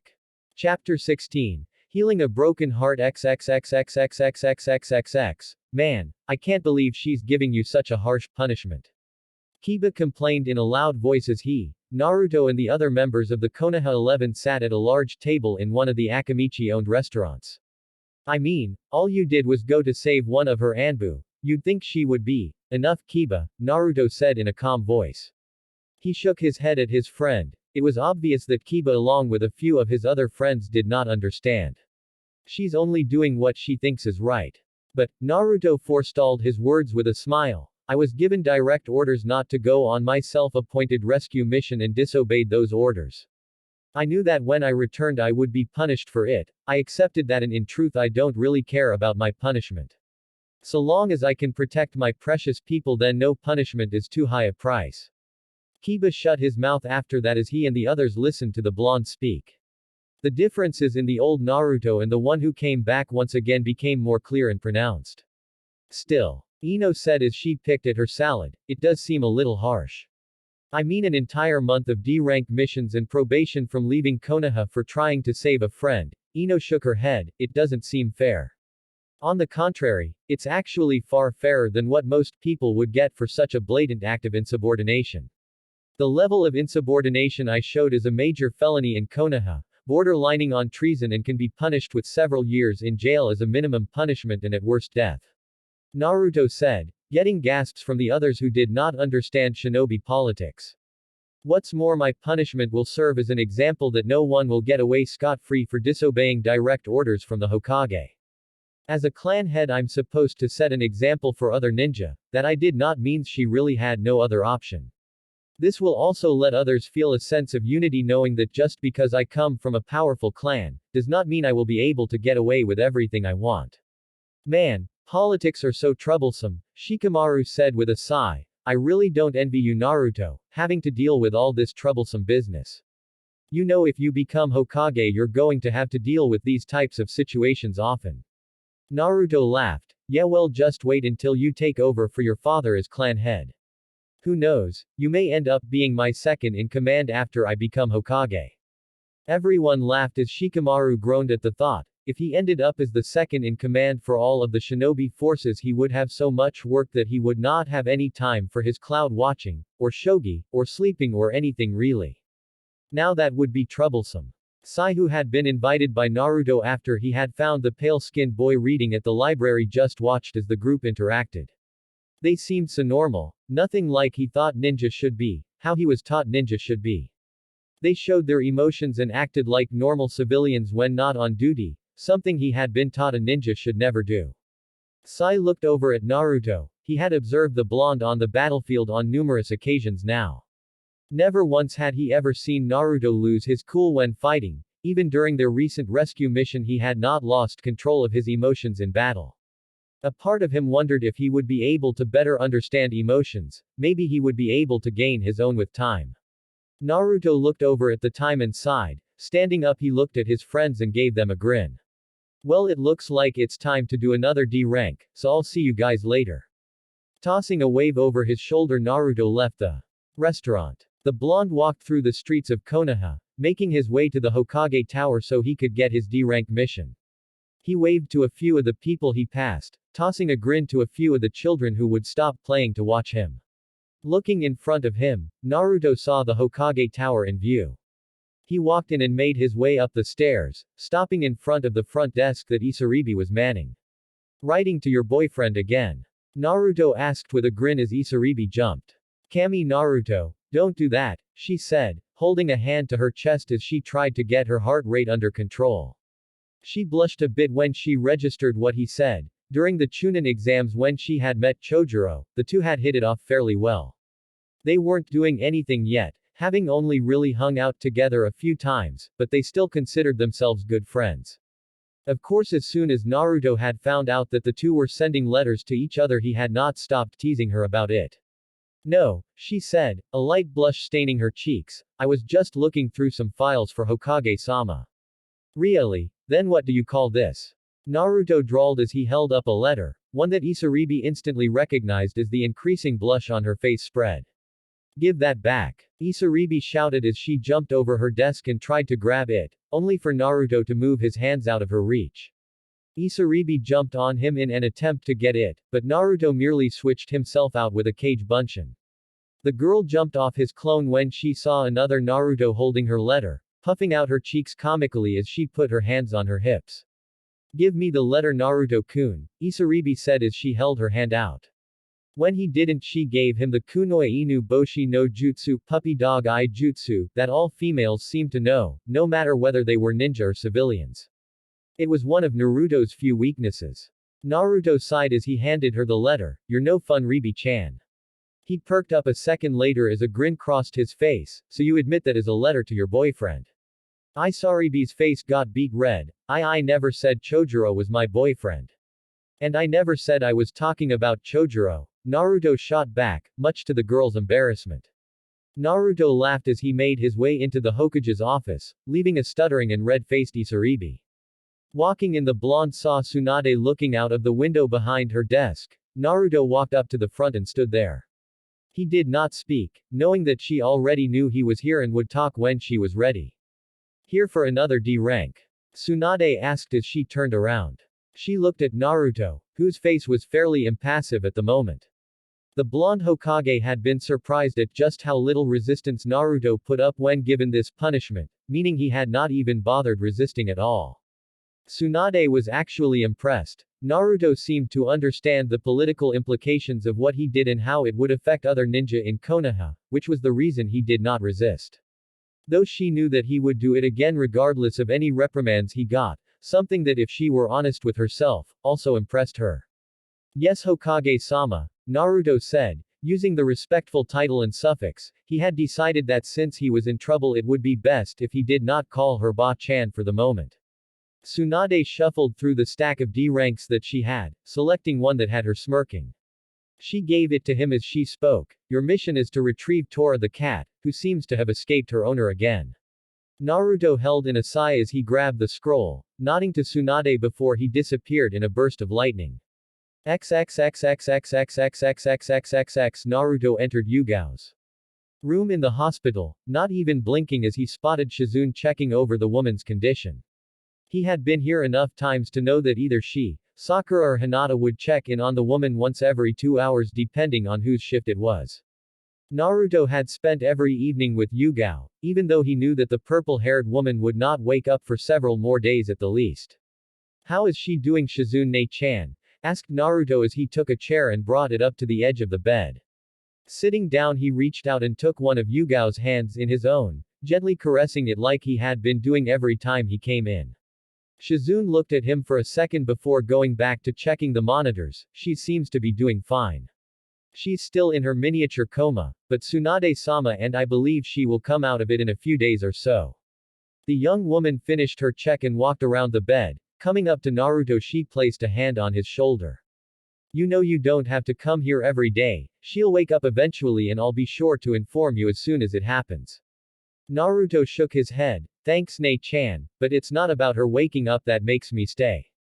Shizune raised an eyebrow at the odd comment but did not say anything, knowing that if Naruto wanted to tell her, he would. Said blonde continued to stare at Yugao's face, which looked so vulnerable right now, nothing at all like the face he remembered from his childhood. I just can't seem to bear the thought of leaving her alone any more than I have to. When I left for my 4-year training trip, I never thought about how she was doing. Even before that and right after the invasion, I may not have known that Hayate had been killed. But I feel that I should have at least checked up on her to make sure she was alright. I've always proclaimed that protecting my precious people is the most important thing to me. Yet it wasn't until I came back that I even remembered to check on Yugao. I guess, maybe a part of me just thought she would be fine. She's an Anbu after all and they go through extensive emotional conditioning. And then I saw her and she looked dead, like a part of her had been killed. Shizune winced at the anguish in the young man's voice. She knew how much his friends meant to him. During his childhood he had no friends and the number of people he considered close could have been counted on one hand, so it was not surprising that those precious people he did gain, were held onto and cherished that much more. She gently squeezed his shoulder, hoping to in some way help with the pain and guilt he was dealing with. You know none of this is your fault. Shizune told him in a low voice. I know, Naruto replied in a soft voice. He took his gaze away from Yugao for a moment to give Shizune a smile. I do realize that there was really nothing I could do. He looked back at Yugao and frowned. That doesn't make watching the people I love suffer any easier to bear. Shizune just nodded in understanding, giving his shoulder one last squeeze before she left the room. Naruto watched her go before turning back to the purple-haired woman in the bed. Get well soon Yugao. XXXXXXXXXXXXX Naruto grunted as he pulled out another weed from the lawn he was working in. Looking up he noticed that the sun was beginning to set. It had been about a week since he had been put on probation and been prohibited from leaving Konoha, something his fiancés had not been very pleased to hear about. It had taken quite a bit of explaining to get himself off the hook. Even then they had mixed feelings about what had happened. Thankfully they knew Naruto better than most and knew that he would never leave someone he cared about to suffer if he could help it, so they had reluctantly accepted it. It was also good that while he could not leave Konoha, that did not mean that they could not be teleported here. He had used the Hiraishin's reverse teleportation ability to great effect this past week, summoning Mei, Konan, Yugito and Koyuki during this time, spending several hours with each of them after he had finished his D-rank missions for the day. Afterwards he would go to visit Yugao who had still not come out of a coma, something Naruto had been told she got from the shock of having her nervous system invaded by a parasite. The blonde hoped she would come out of it soon. He was not sure how much longer he could take of seeing the woman whom to him had always been one of the people he thought of as being invincible in the state she was in. Bending down Naruto grabbed another weed, pulling it out and throwing it in his bag. XXXXXXXXXXXXXX her body shook as she stared at the cut-up body of her lover, the wound signifying that he had been killed by a wind blade. Tears poured down her cheeks as she tried to understand why this had happened. Why was it that the person who meant the world to her had died? She knew that as a ninja death was an ever-present reality. Most ninja never even live past their mid-20s, it was the reason a lot of ninjas started sexual relationships so early. The Yondaime was the greatest example of that, hailed as a genius among geniuses at age 10, single-handedly winning a war at age 21. Dying when he sealed the Kyuubi at age 28, it showed that even the best could fall. Yet somehow she never thought it would happen to her or Hayate. With all they had been through she thought they would have been immune to such things. Quote ellipsis. Hayate. She picked up his sword, the same sword she had given him for his 15th birthday. When he was still a genin, Hayate had proclaimed that he would be Konoha's greatest swordmaster, one that even surpassed the Kiri Shinobigatana Nananan Shu. They had been dating for nearly 4 years at that time. She had given him this sword as a way of telling him that she believed he would succeed. He had never used another sword since then. She ran her finger along the blade. Even after nearly 8 years it was still as sharp as the day she gave it to him. Why? She had never been so glad that she was wearing a mask. It made sure none of her comrades could see the tears streaming down her face. As an Anbu, she was not allowed to show emotion while on duty. To do so was to disgrace the Anbu name. They were the elite and the elite never gave into their emotions. And yet, she could not stop herself from crying, from feeling as if her entire life had died the day Hayate had been killed. As she stared at the body, she watched as it began to disappear along with the rest of the surrounding area, engulfing her entire world in black. XXXXXXXXXXXXXXX. She woke up with a slight gasp, her eyes opening as one of the many nightmares she had had during the past 4 years ended. Yugao had to shut them almost immediately afterwards as the light caused her overly sensitive eyes discomfort. She opened them again, this time slower to let her eyes adjust. When she did, she automatically recognized the room as one of the many in Kanaha's hospital. She wondered how she had gotten here. Last thing she remembered was Yugao. Yugao turned her head ever so slightly as the voice registered in her ears, and found herself staring into the blue-eyed, whiskered face of Naruto. She blinked for a second as she recognized his face and put a name from her memories to it, Naruto. Naruto nodded. How are you feeling? You know, you had me really worried. He trailed off as he noticed the look in her eyes. What happened? She asked. You went on a mission and were ambushed. One of your Anbu managed to make it here and a rescue squad got put together. Naruto answered. Why am I still alive? She asked after a moment's pause, her voice dead. Naruto frowned. Why would you ask something like that, Yugao? Yugao's looked at him, her eyes completely dead, and the eyes of someone who had given up. Why am I still here? I shouldn't be alive. I should have died on my mission. You're alive because I saved you, the blonde said as he studied her reaction. He could see a few emotions flit across her eyes: shock, surprise, realization that she was not dead, and the most unusual one, despair. Why couldn't you just let me die? She said lowly. Why can't you and everyone else just let me die?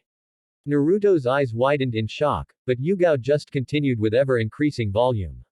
I should not have survived that mission. I wasn't supposed to survive that mission. That was the whole point of going on these missions.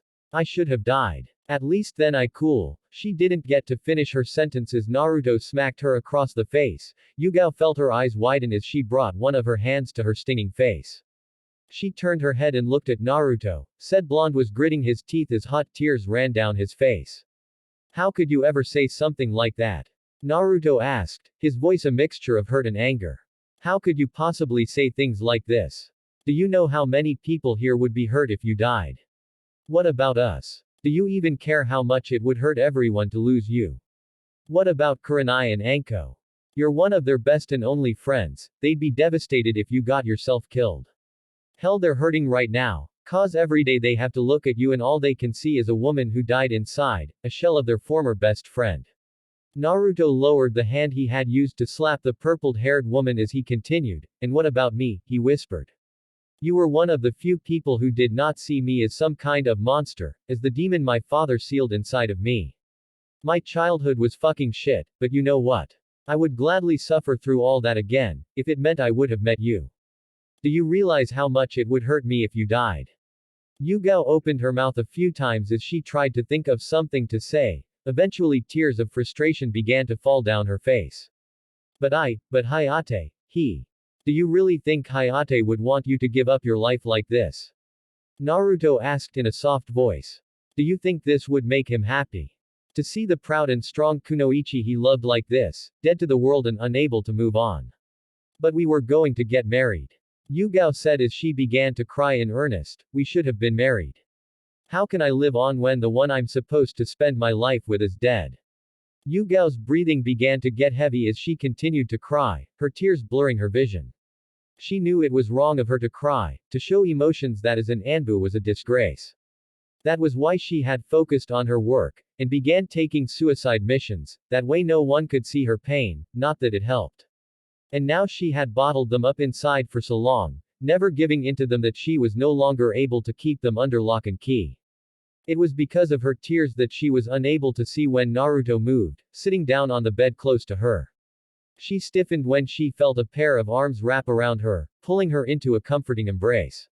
As she felt the natural warmth that Naruto exuded, her mind became conflicted, A part of her could not stand being in the young man's arms, feeling as if doing so was betraying the love she had for Hayate.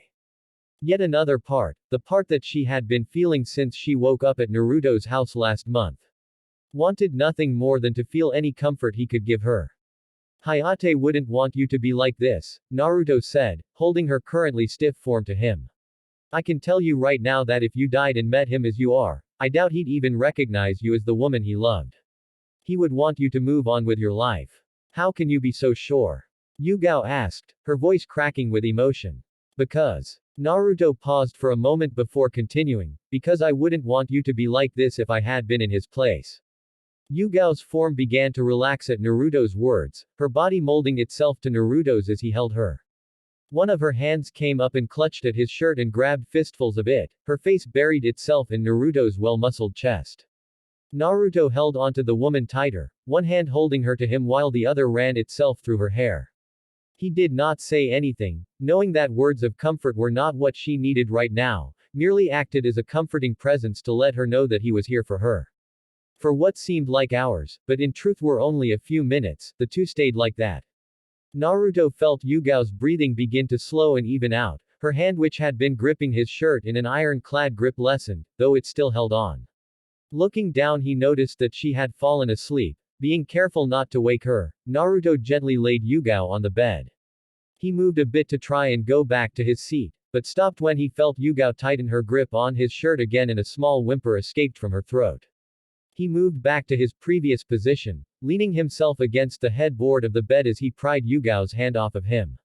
He laced one of his own with it, using the other to caress the back of her hand.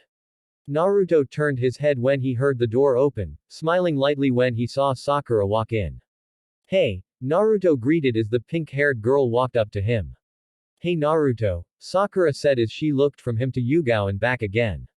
The hospital will be closing soon, I'm sorry but you're going to have to leave. Do you think I could stay Sakura? Naruto asked as he looked at her, I would like to be here for her when she wakes up again. Sakura blinked, she woke up. When? Just a few minutes ago, Naruto answered, leaving out the fact that Yugao had cried since Sakura did not seem to know about that. So do you think I could stay here? He asked again. Sakura frowned a bit but with the look Naruto was giving her, she knew that she would not be able to say no. Though she had the feeling that even if she did, Naruto would not listen to her and stay anyways. Well I guess it's alright, she looked at him, just don't break anything okay? And if you even think of doing something perverted, she let the threat hang in the air. You don't have to worry about that, I'm not Ero-sensei, Naruto said as he gave her a smile, thanks Sakura. Sakura smiled back as she checked Yugao's vitals over, finding nothing wrong she bade Naruto goodnight before leaving. Naruto closed his eyes as he leaned his head back, attempting to get comfortable despite the hard wood his head was resting against. He let his thoughts leave him as he drifted off to sleep. XXXXXXXXXXXXX for the first time in 4 years, Yugao woke up feeling oddly at peace. She kept her eyes closed for the moment as she tried to keep this feeling for as long as possible, snuggling her face deeper into the body-length pillow in front of her and tightening her hold on it. She frowned for a moment as she felt the pillow move of its own accord, a light up and down movement. Cracking her eyes open she saw that her pillow was in fact not a pillow, but rather someone's backside. For a moment she was tempted to scream, but her training kicked in and let her take stock of the situation before doing something rash. The first thing was to find out where she was. Turning her head she saw the white tiles of the hospital ceiling. She pushed herself up slightly to look over the body and saw cabinets filled with medicine. That was when she remembered she had woken up in the hospital yesterday, however she had not been alone when she did. Looking down she took notice of the person next to her, the one she had been holding onto like a teddy bear, it was Naruto. Her mind went back to the day before and how the blonde and confronted and comforted her. Did he not leave last night? Yugao wondered to herself, feeling oddly warm at the thought that Naruto might have stayed here all night just for her. Naruto, Yugao said as she gently shook him, Naruto wake up. Naruto mumbled something incoherent, though Yugao could swear she heard him say something about ramen. She almost giggled as she remembered him saying something similar when he was younger. Come on Naruto, you have to wake up, Yugao shook him a little harder, this time getting a reaction from him. Naruto turned around, lying on his back as his eyes cracked open and looking at Yugao. Yugao-chan? He asked, his voice deeper than usual due to how groggy he was. Yugao felt a little bit of heat come to her cheeks at hearing her name being called in what sounded like a sensual manner, though she had the feeling Naruto did not even know how his voice sounded right now. Yugao merely nodded at him, yes, it's me and it's time for you to get up. As Naruto began to feel more alert, his mind finally processed two things. 1. Yugao was here telling him to get up and 2. He was lying in a bed and Yugao was leaning right over him, obviously lying in the same bed. Naruto shot out of the bed and away from the woman like a rocket. Okami. I'm so sorry Yugao, I don't even remember falling asleep.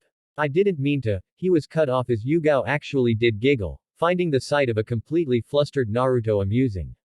It's okay, I'm not mad at you, Yugao assured him, in fact I would like to thank you.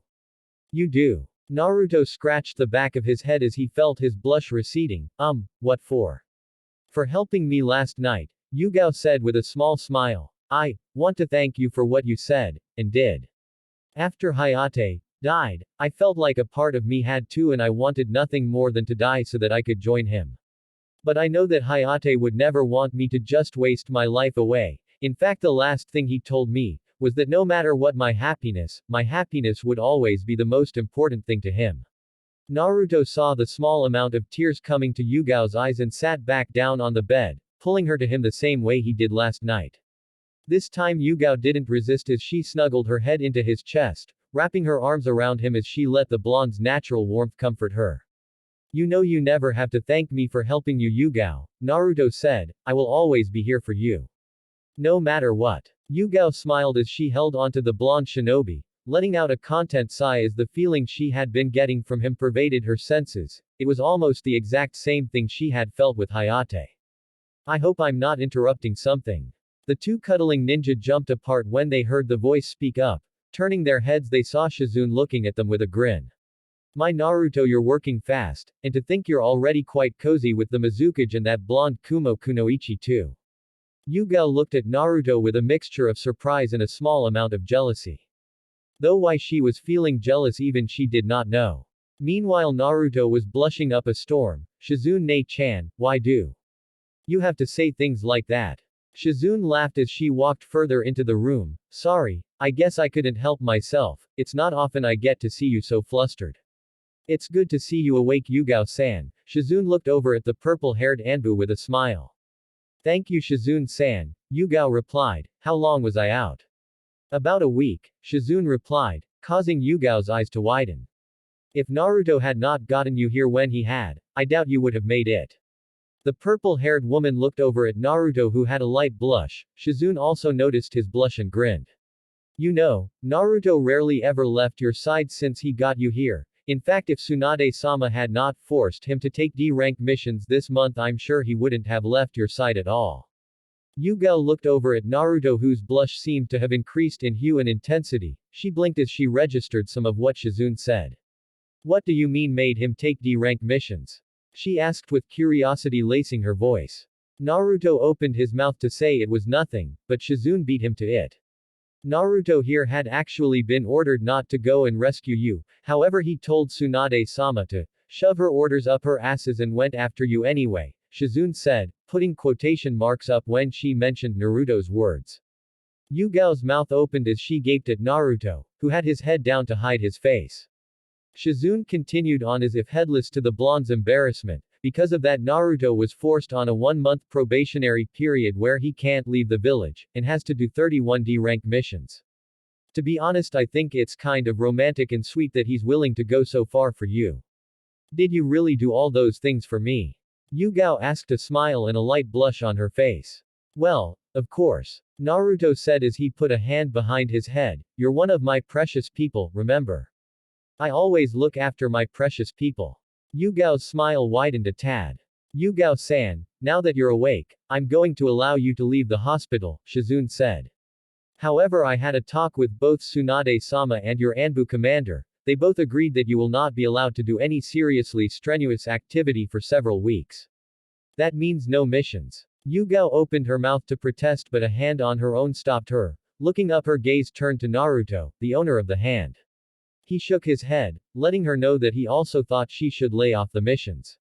Yugao sighed. Very well, I suppose I could try and find something else to occupy my time. Shizune noticed the byplay but chose to ignore it this time. Great. Then that means that you can leave at any time. By Yugao-san, Naruto-kun, with nothing left to say the black-haired medical ninja left the room. For a moment the two occupants left in the room were silent. Naruto looked at the purple-haired woman before standing up, keeping her hand in his as he pulled Yugao to her feet. Well, I don't know about you Yugao, but all this emotional stuff and everything has left me starving. Yugao gave a small smile at hearing the typical Naruto comment. Said blonde looked over at her with a grin. How about I take you out to get some lunch, he offered. Yugao looked at him for a moment before smiling and nodding in agreement. Okay, so long as you're paying. Great. Naruto said in an enthusiastic voice as he took off, taking Yugao with him. I'll let you choose the restaurant, now let's go. XXXXXXXXXXXXX Yugao hummed a small tune as she and Naruto walked to her apartment. They had just got finished with breakfast. Yugao had Naruto taken her to a small cafe that she used to enjoy going to. Like he had promised, he paid for their food. Afterwards she had decided that she did not really want to go back to her apartment yet. Naruto had offered to accompany her around the village. Despite telling him it was unnecessary, he had not taken no for an answer. While she refused to say anything, Yugao was glad he refused to leave her alone. Naruto had been able to keep away the pain that had yet to fade away from Hayate's death. As they stopped at the front of her apartment, Yugao froze, looking at the place that she and Hayate had lived in for so many years. Part of the reason she had not wanted to return after breakfast was simply because she had not wanted to face the memories this place had for her now that she was not quite as emotionally deadened as she had been. I don't think I can go in there, Yugao said in a soft whisper, so soft that Naruto even with his enhanced hearing almost missed it. Thankfully he hadn't responded by wrapping his arms around her waist, pulling her back flush up against his chest. I know it's hard Yugao-chan, but I think you need to do this, for your own peace of mind. Naruto said in a comforting voice, don't worry, I'll be here with you. Yugao nodded as Naruto's arms disengaged from her. Grabbing her hand he led her to the front door. Yugao pulled out a key, unlocking the door and opening it. She and Naruto stepped inside the place that she had lived for somewhere around a decade, the place that held so many fond memories, one that while they brought great joy, also held a great pain for her now. She was shaken out of her thoughts when an arm wrapped around her waist. Looking over she saw Naruto giving her an encouraging smile. Taking a deep breath she began to walk around the apartment, never leaving the safety of Naruto's half-embrace. The apartment was like most of the ones found in Konoha. There were a total of 4 rooms. A bedroom, a bathroom, a kitchen and a living room, all of which had the standard living appliances, couches, tables, television and the like. However, due to her Anbu status, this apartment was a little larger, being about 30% larger than most other apartments.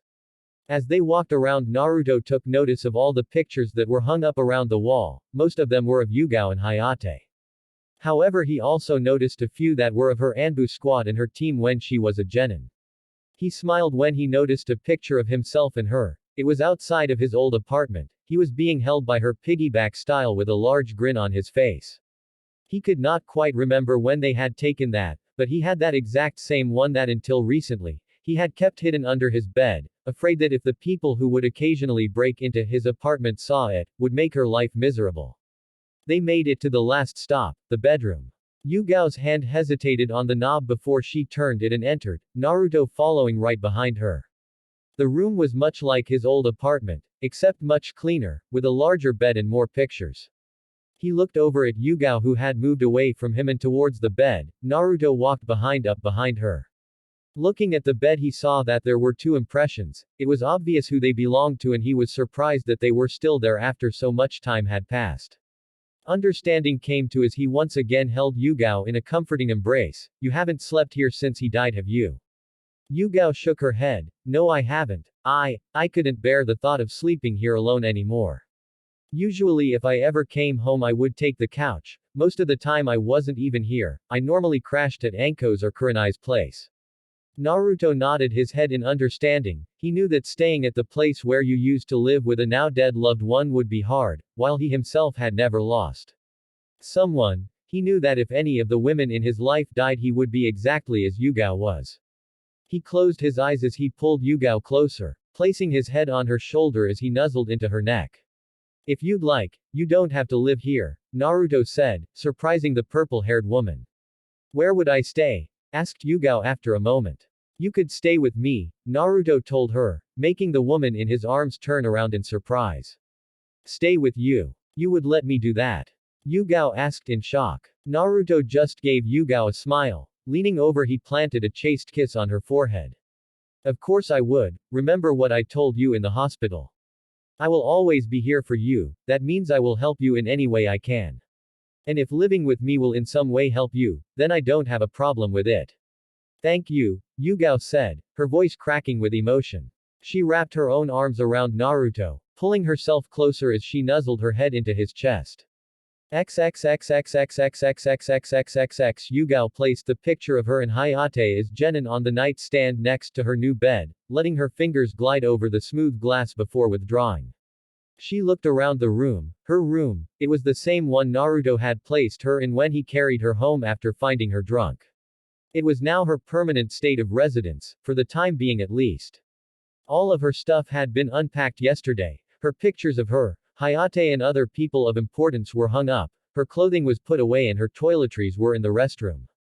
Naruto had been a big help, not really with putting anything away, but with being there for her when she had found something that reminded her of Hayate, which was pretty much everything. Giving the room one last look, Yugao went into the restroom. She had not taken a shower since before her last mission and was feeling pretty grimy.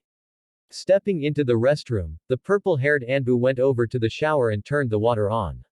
Stepping back, she took off her clothes she had fallen asleep in, ones that Naruto had gotten for her when she had been in a coma, and put them in a bin. She moved over to look at herself in the mirror, her fingers lightly tracing the new scars she had gotten from this last mission. She had quite a few of them. Most of the scars were merely small white lines, almost unnoticeable against her pale skin. However, she had several that were much larger and were a more angry red in color, the scars she had gotten from when Kabuto had placed those parasites in her. She tore her gaze away from the scars and stepped into the shower, placing her hands against the wall and leaning against it. She let the hot water loosen her muscles. A small groan of satisfaction escaped her throat before she grabbed some soap and started scrubbing herself down. When Yugao finished, she turned off the shower and stepped out, grabbing 2 towels and drying herself off. She then wrapped one around her body and the other around her hair.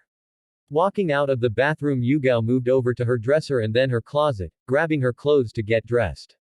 Yugao threw her towels in a clothes hamper before changing and leaving her room, walking into the hall and down the stairs.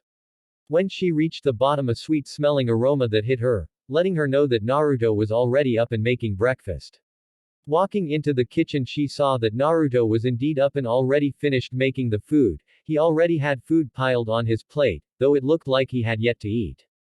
Morning, Naruto, Yugao said a little timidly, feeling somewhat unsure how to react around the blonde now.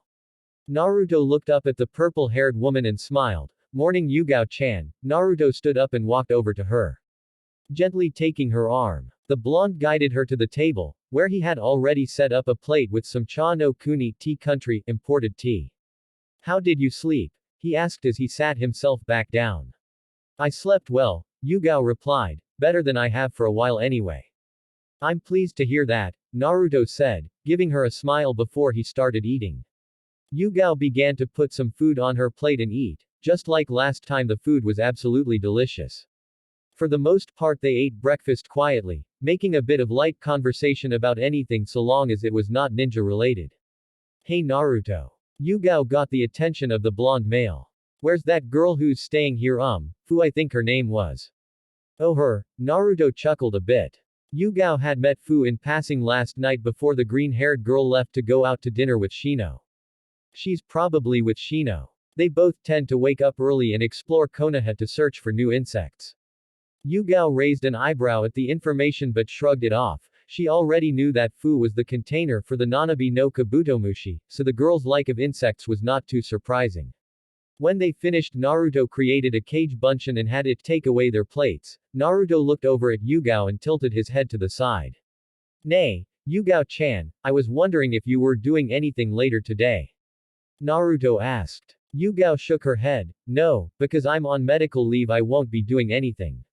In that case, after I do my D-rank mission for the day, would you like to get something to eat with me? Naruto asked. Yugao looked at the blonde in surprise. You mean like a date? While the idea of dating Naruto was not unappealing, she knew that he was already engaged to 4 other women. She had after all been in the council meeting when the announcement was made.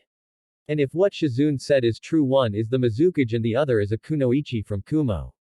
Also there was the fact that she had only just started getting over Hayate's death. Could she really date someone so soon after starting to move on, even if said person was the reason she was able to in the first place? Naruto squirmed a bit, feeling oddly embarrassed at asking his, admittedly childhood crush to do something that could be construed as a date with him. Well, I mean it doesn't have to be if you don't want it to. Naruto looked down at the table. I just thought it might be nice if we could do something together. We haven't really gotten the chance to see each other since I started the academy. I would love to spend some time with you, Naruto-kun, Yugao said with a small smile. She felt she should at least spend some time with the young man. Naruto had helped her when she could not help herself. If for no other reason than that she would spend time with him, the fact that she also heard a voice in her head telling her that she wanted to date Naruto helped with her decision as well. Naruto grinned as he stood up. In that case, I'll be back sometime around 4 or 5. I left some money on the counter for you to use for whatever you want. I already told you about the security system and you're recognized by the blood seal. Just remember to flare your chakra when you want to get in. Naruto walked over to her and gave her a kiss on the forehead, giving her a goodbye before leaving. Yugao blushed a bit at Naruto's somewhat intimate gesture. She shook her head and stood up. Walking over to the counter and spotted the money. Picking it up, she nearly gasped at the amount. There was more money in here than a standard rank mission. She put about half of it back, not needing that much and not wanting to spend all of Naruto's money since he was letting her stay here. Yugao put the money in her pocket before walking out of the house, opening the gate and leaving for the market district to do some shopping. XXXXXXXXXXXXX Naruto let Yugao lead him as they walked down the street. They were in one of the less populated market districts of Konoha. Yugao had told the blonde that there was a really good restaurant she wanted to go to here. Looking up as they turned, Naruto saw Yugao leading him to one of the smaller restaurants. As the two walked up, Naruto opened the door for Yugao and let her go inside before him. Following Yugao, they were met with the hostess, who led them to one of the booths near a window. The two sat down on opposite sides and for a while neither spoke, letting a somewhat awkward silence prevail between them. So, Naruto said as he grabbed one of the menus, anything, interesting happened today. Internally the blonde let out a curse at how lame that sounded, like he was some kind of love-struck little kid. It felt as if all of that time he spent with the opposite sex after leaving Konoha had been for nothing. Yugao seemed to notice this and brought up a hand as she gave a soft giggle, causing the blonde to pout. Not much, she said with a light amount of amusement in her eyes, though I did do some shopping. I'm surprised, Naruto said in a slightly teasing voice. I thought you always hated shopping. It was one of the things he remembered about the purple-haired Anbu. Back when she had been his bodyguard and somewhat caretaker, Yugao had serious issues shopping for anything. In fact, oftentimes she would have Hayate do the shopping as she was liable to cause a ruckus trying to find what she wanted. Yugao's skin took on a light pink in color. I wasn't that bad. Naruto grinned. You obviously forgot that one time you took me grocery shopping, you almost blew up half the store. That was completely different. Yugao tried to defend herself, and he was being an ass and a pervert. During that incident, Yugao had taken Naruto to buy some groceries so that he would eat more than just ramen, much to the blonde's displeasure at the time. However, the cashier and everyone who worked there in general had not been in the least bit helpful. Though the cashier had been particularly bad, not only insulting and trying to kick out Naruto like the others, but also insulting Yugao and then trying to hit on her. She had actually very nearly chopped the guy's head off, both of them, and probably would have had he not made a break for it. Besides, Yugao continued, from what I remember you were not much better. Naruto had the decency to look sheepish. The blonde had actually smashed into the man like a rocket when he started insulting Yugao. That had almost gotten Naruto a beating. Luckily Yugao had been there and had decided to give her sword arm a workout.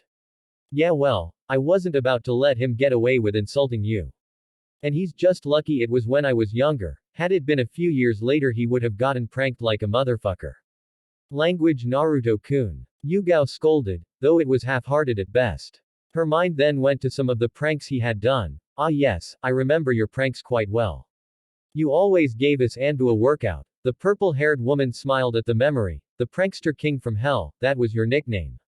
Naruto grinned as a waiter came up to take their orders. Naruto got pad thai noodles while Yugao ordered the sushi platter.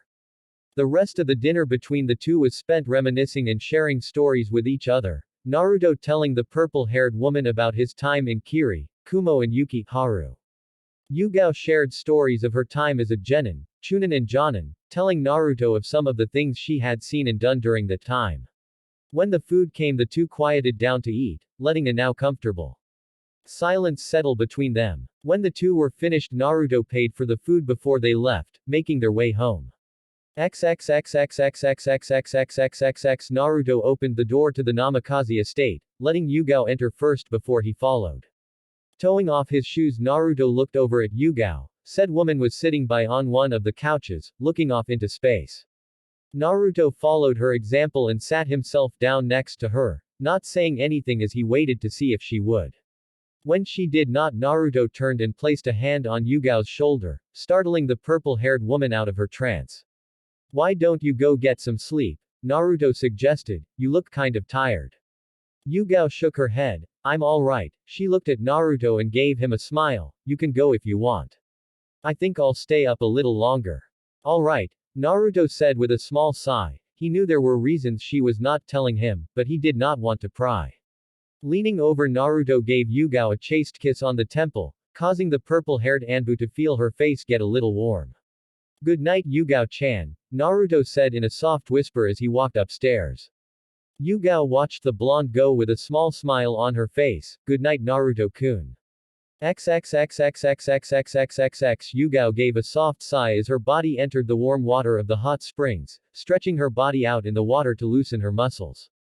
She was glad Naruto had convinced her to come here. It had been a while since she had gone to the hot springs. She had not realized how much she had missed just being able to relax like this. Yugao leaned her head against the wall behind her, closing her eyes as she felt herself going into a light sleep. Yugao felt herself waking as several voices came from behind the spring entrance way. She looked over to the door as it slid open. Enko, Kurenai and Hana walked into the hot springs. As the three walked into the water they stopped talking when they noticed Yugao sitting in the corner. Hey there Yugao-chan. Enko said in a pleased yet slightly surprised voice. I'm surprised to see you here, and without even inviting us, the snake mistress finished with a slight pout. Sorry I would have invited you guys too but. Yugao trailed off a bit at the end, unsure whether she should tell them she was actually here with Naruto. Don't worry about it, Kurenai said as she and the other girls sat down next to her. Enko knows better than to try and pry into people's personal reasons, don't you Enko? Enko gave her a pout before relenting. She, Kurenai and Hana moved towards Yugao, sitting around the purple-haired woman before taking up conversation again. You know we haven't seen you for a while, Kurenai said as she looked the woman over. Yugao was looking much better now than she had been in years. Kurenai was not sure what had happened to her friend but was pleased to see her more at peace and happy. I know, Yugao said as she looked into the water with a frown. I'm sorry for worrying you guys, I guess I just had some stuff that I needed to sort out. 4 years worth of stuff? Enko asked with a semi-sarcastic tone. Yugao flinched at the reminder of just how long it had taken her to begin moving on from Hayate's death. As a kunoichi it was actually somewhat disgraceful to take so long since she knew that death was a constant in their line of work. What made it worse was that had Naruto not helped her, she doubted she would have started getting better anytime soon.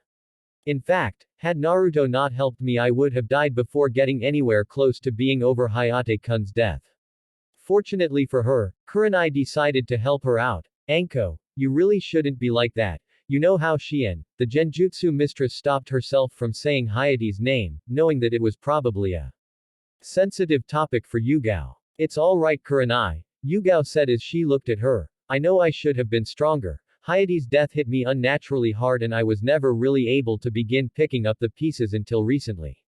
A small smile appeared on her face as she thought how, or rather who was helping her pick up the pieces of her life. The other three looked at each other in curiosity, Kurenai and Anko in particular, as they had been trying to help the woman get herself back together for 4 years. Both of them were wondering what happened in the past month or so to help the purple-haired woman. While Kurenai was looking at Yugao in curiosity, Anko on the other hand had the wheels in her mind turning as she tried to figure out what had happened. She blinked for a second when she remembered a certain blonde shinobi asking about Yugao during several of their sparring sessions together. A large smile spread across Anko's face. Did a certain blonde Yondaime Gaki look-alike worm his way into your heart? Yugao looked away, having never been so glad her face was already red from being in the hot springs.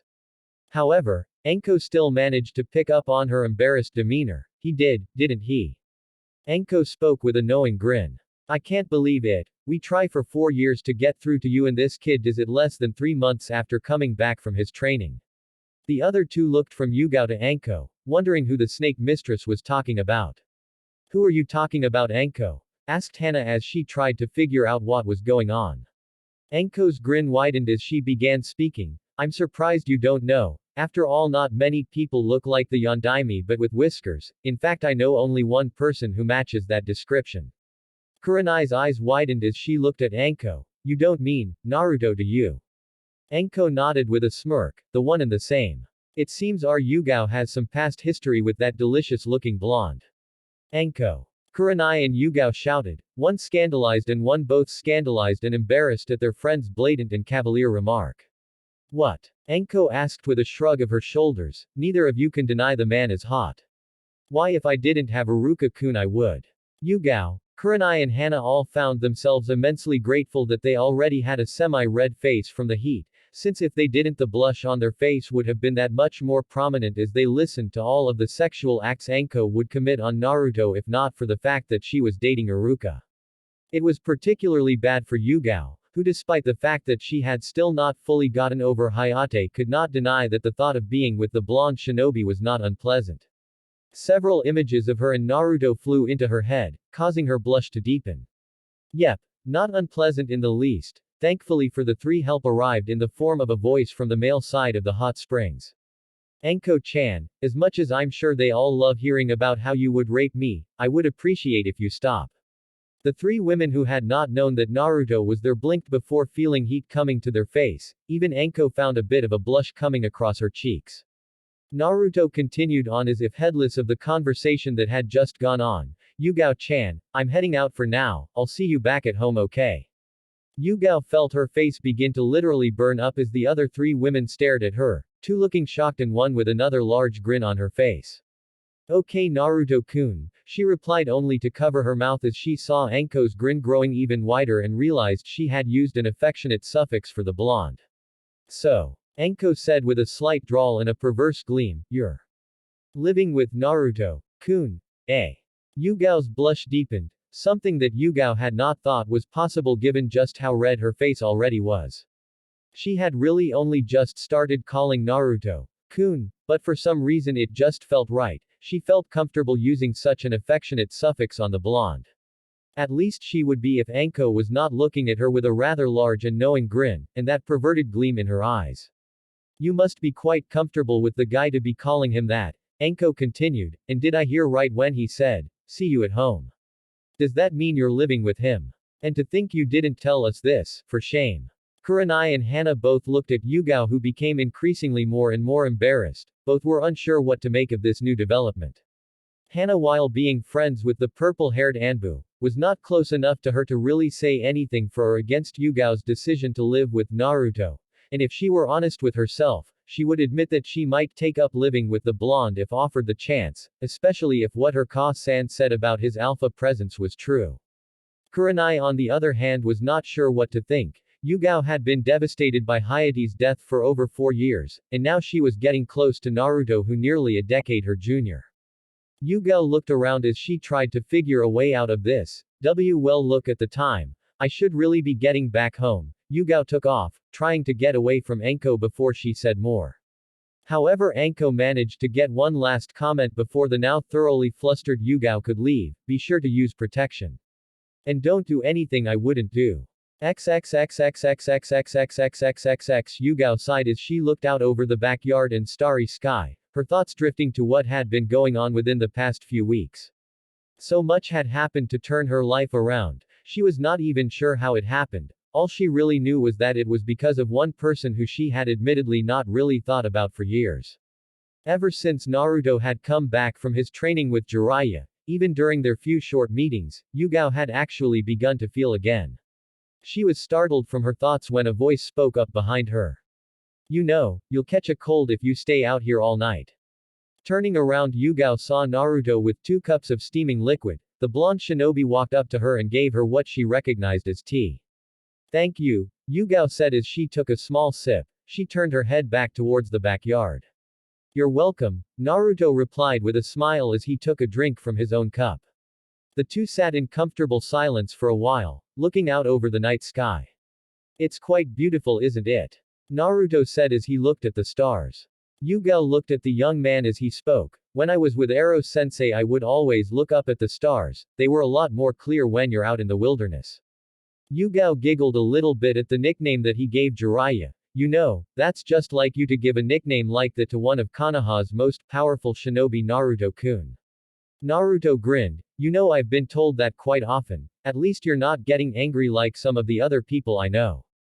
Yugao just smiled. "After watching you barge into the Hokage's office when you were 5 and listening to you call the Hokage Oji-san, I long since stopped getting surprised. You were always such a loud little kid. It looks like that hasn't changed at all." "Hey," Naruto said, puffing his cheeks out at Yugao's teasing, "I'll have you know I'm way more mature than I used to be." "You sure about that?" Yugao said with a teasing smirk. "You still seem like a bit of brat to me, Naru-chan."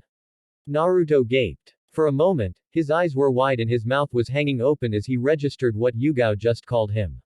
"You haven't called me that since I was 5, he said in a dumb-sounding voice. Yugao just snickered. "Looks like I win this round, Naruto-kun." Naruto sighed as he mumbled about hot purple-haired Anbu women being too good for their own good. Yugao blushed a bit since Naruto had made sure to be just loud enough for her to hear. Spotting it, Naruto grinned. "Looks like I get the last laugh after all, Yu-chan." Yugao looked at him for a moment as her mind blanked. Yu-chan had been the nickname Hayate had given her. He had started calling her that during their time at the academy. The memory was no longer painful, or at least as painful to think about, something she attributed to the help of the young man beside her. She looked at the young blonde out of the corner of her eye as she replayed the way he said her nickname in her head, and decided that she could get used to being called that by him.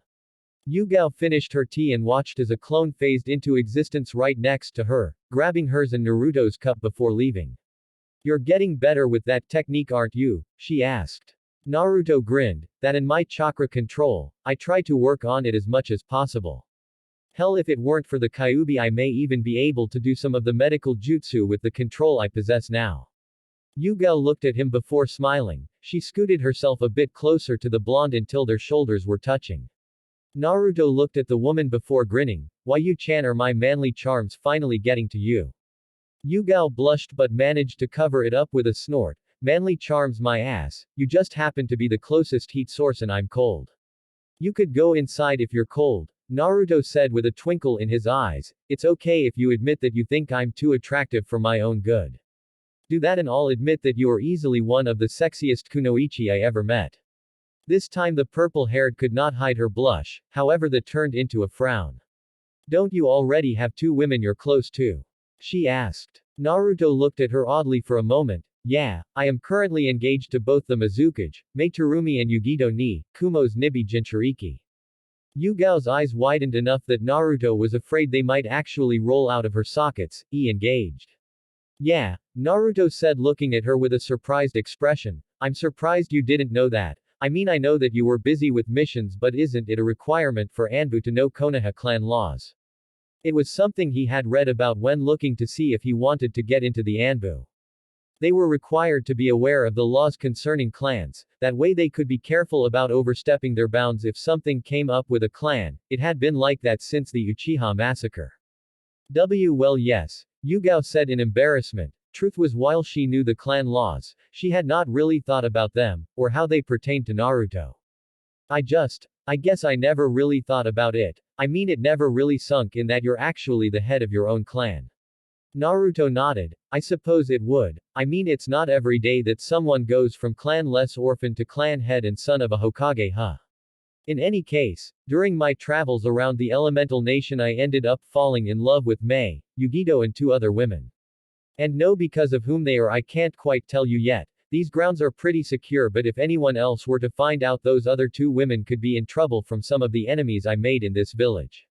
Yugao nodded her head in understanding before standing up. Well, I think I'm going to go to bed. Good night, Naruto. Naruto watched Yugao walk off with a small frown. Did he say something wrong? XXXXXXXXXXXXXX. Yugao listened to Anko telling her and Kurenai about some guy she got to torture a few days ago, as they were walking towards the dango shop the three used to frequent. Well, Yugao wasn't really listening to what the woman said, so much as keeping an ear open while thinking of her own problems. Something she had been thinking about for quite a while, that problem being the conflict in her mind about one Naruto Uzumaki Namikaze. The three women made their way into the dango shop and went to the booth they used every time they had been here. Yugao shook the thoughts of Naruto off for the moment, turning her attention back to Anko.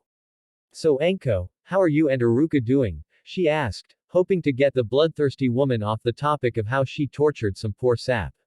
Anko grinned. Oh, we're great. He's such a sweetie and the sex is great, so I can't complain. Anko hummed happily to herself. While her general demeanor had not changed from bloodthirsty psychopath, she had been a lot happier since she started dating the Chunin Academy teacher.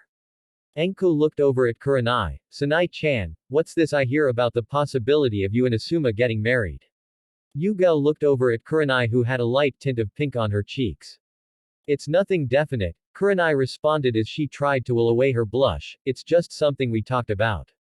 You know that's not what Asuma has been telling people, Anko said with a grin. Kurenai narrowed her eyes. Oh, and what has he been saying? Anko's grin became even more prominent. Oh, you know, the usual prideful boasts men make when they're with someone as hot as one of us. As Anko began telling Kurenai what she had heard Asuma saying, Yugao turned her attention to other matters. However, Anko and Kurenai seemed to notice how quiet their purple-haired friend was being. Hey Yugao-chan, what's with the lost look on your face? Anko asked. I thought you had gotten rid of that look by now. Yugao blinked a bit as she knocked herself out of her thoughts. Well, it's just that I was thinking about. She paused in thought for a moment as she wondered if she should tell them. In the end she decided that they should know. After all, they were her best friends and she always used to go to them for advice before when she had been dating Hayate. Maybe they could help her with this problem. I was thinking about Naruto and. I get it now. Anko said with a sly grin. So you're having some relationship problems with everyone's favorite blonde Gaki. You know Auntie Anko can help you with all of your problems. I find that the best way to get a man is sick my snakes on them, tie them up so they can't run and then. Anko. Kurenai said in a lightly scolding voice before she turned to Yugao. Just ignore her, Yugao. So what exactly is your problem? I had thought that the two of you were close. We were. She corrected herself. It's just that, I mean all of the things we've been doing recently. I feel like I've gotten much closer to him. But what? Asked Kurenai, curious as to what could make her friend so hesitant. Her purple-haired friend had not been hesitant for 2 weeks now, and seeing her so meek was the word. Yes, seeing her so meek was worrying. Well, you see, Naruto is the last of his clan, Yugao said. I mean, I guess I never really thought about what that would mean for him. However, wait. Anko shouted as she flailed her arms in front of her face. You're talking about clan laws, right? At Yugao's nod, Anko's eyes lit with understanding. So you're having problems because of the laws that he falls under. Yugao did not say anything, merely nodded to let Anko know she was right. What laws does he fall under? Kurenai asked. I mean, I know that clan laws differ from civilian laws, but they can't be that much different, can they? While she had 2 clan heirs and an heiress in her former genin squad, she had never really studied the laws they lived under. I'm not surprised you don't know Nai-chan, Anko said as she turned her attention to the black-haired beauty. Despite the fact that your genin team was comprised of clan heirs, none of them were subject to the laws that Yugao is talking about. You see, since Naruto is the last of his clan, that means that he fall under the CRA or the Clan Restoration Act. Kurenai blinked for a moment before her eyes narrowed as she soon realized what that meant. You mean he'll have multiple wives? Now don't get your panties all bunched up, Nai-chan, Enko said in a defensive tone. It's not really Naruto's fault. How is something like this not his fault? Kurenai asked. Hearing things like this really got her blood boiling. She had always been known as a serious pervert hater. If she found a guy doing anything even remotely perverted and lecherous, she would subject them to some of her most powerful genjutsu. It was part of how she got her nickname of Konoha's Ice Queen. He doesn't have a choice, Yugao said before Enko could speak up. Kurenai turned to look at her with a curious expression. Whether he wants to or not, he is subject to the CRA the same way any other male heir would be if they were the last of their clan. What if the last heir was female? Kurenai asked. Then they have to produce a strong male heir by the time of their 18th birthday, so that their son can be placed under the CRA, Enko said. You know how Konoha likes their bloodlines. So you're telling me he doesn't have a choice?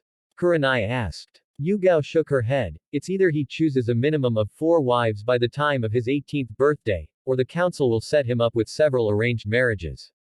And I don't know if you realize it, but Naruto is not very well liked by the council, at least by the elder and civilian council, Enko said. Kurenai looked over at Enko with curiosity in her eyes. Why not? Enko gave the woman a grin that looked to be a mixture of sadistic and content, an odd look even for her. This is just the basic rumor mill that's been going about in the I&T department, but apparently Naruto pretty much managed to kick off the elders and civilian council from all shinobi-related affairs.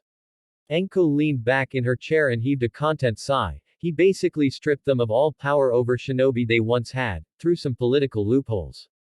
Kurenai raised both eyebrows in surprise. She had not heard of such a thing happening, but then again most shinobi-related politics were kept from public eyes. Still, she had noticed that Konoha's ninja force had been working a lot more smoothly due to several new laws that had been in place recently. She had just accounted it to Tsunade managing to pass them through votes. While that is impressive, if he can get the civilian and elders on the council stripped of all power, why can't he nullify the clan laws on him?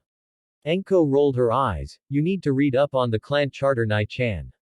The reason he was able to get rid of the civilian and elders was simply because Konoha laws made it so that the council only had authority over civilian affairs. That little bit of information had been discarded after the Kyuubi attack and the Sandaime retook the seat. However, by the time the council had been able to hoard enough power that the Sandaime wasn't able to do anything, or he was, but rather was too old and not as strong as he once was to do such a thing. I guess Tsunade-sama just had not realized this little fact until Naruto pointed it out. So why can't he nullify clan laws? Asked Kurenai again, wanting her to get to the point. Enko sighed. Because they are just that, laws.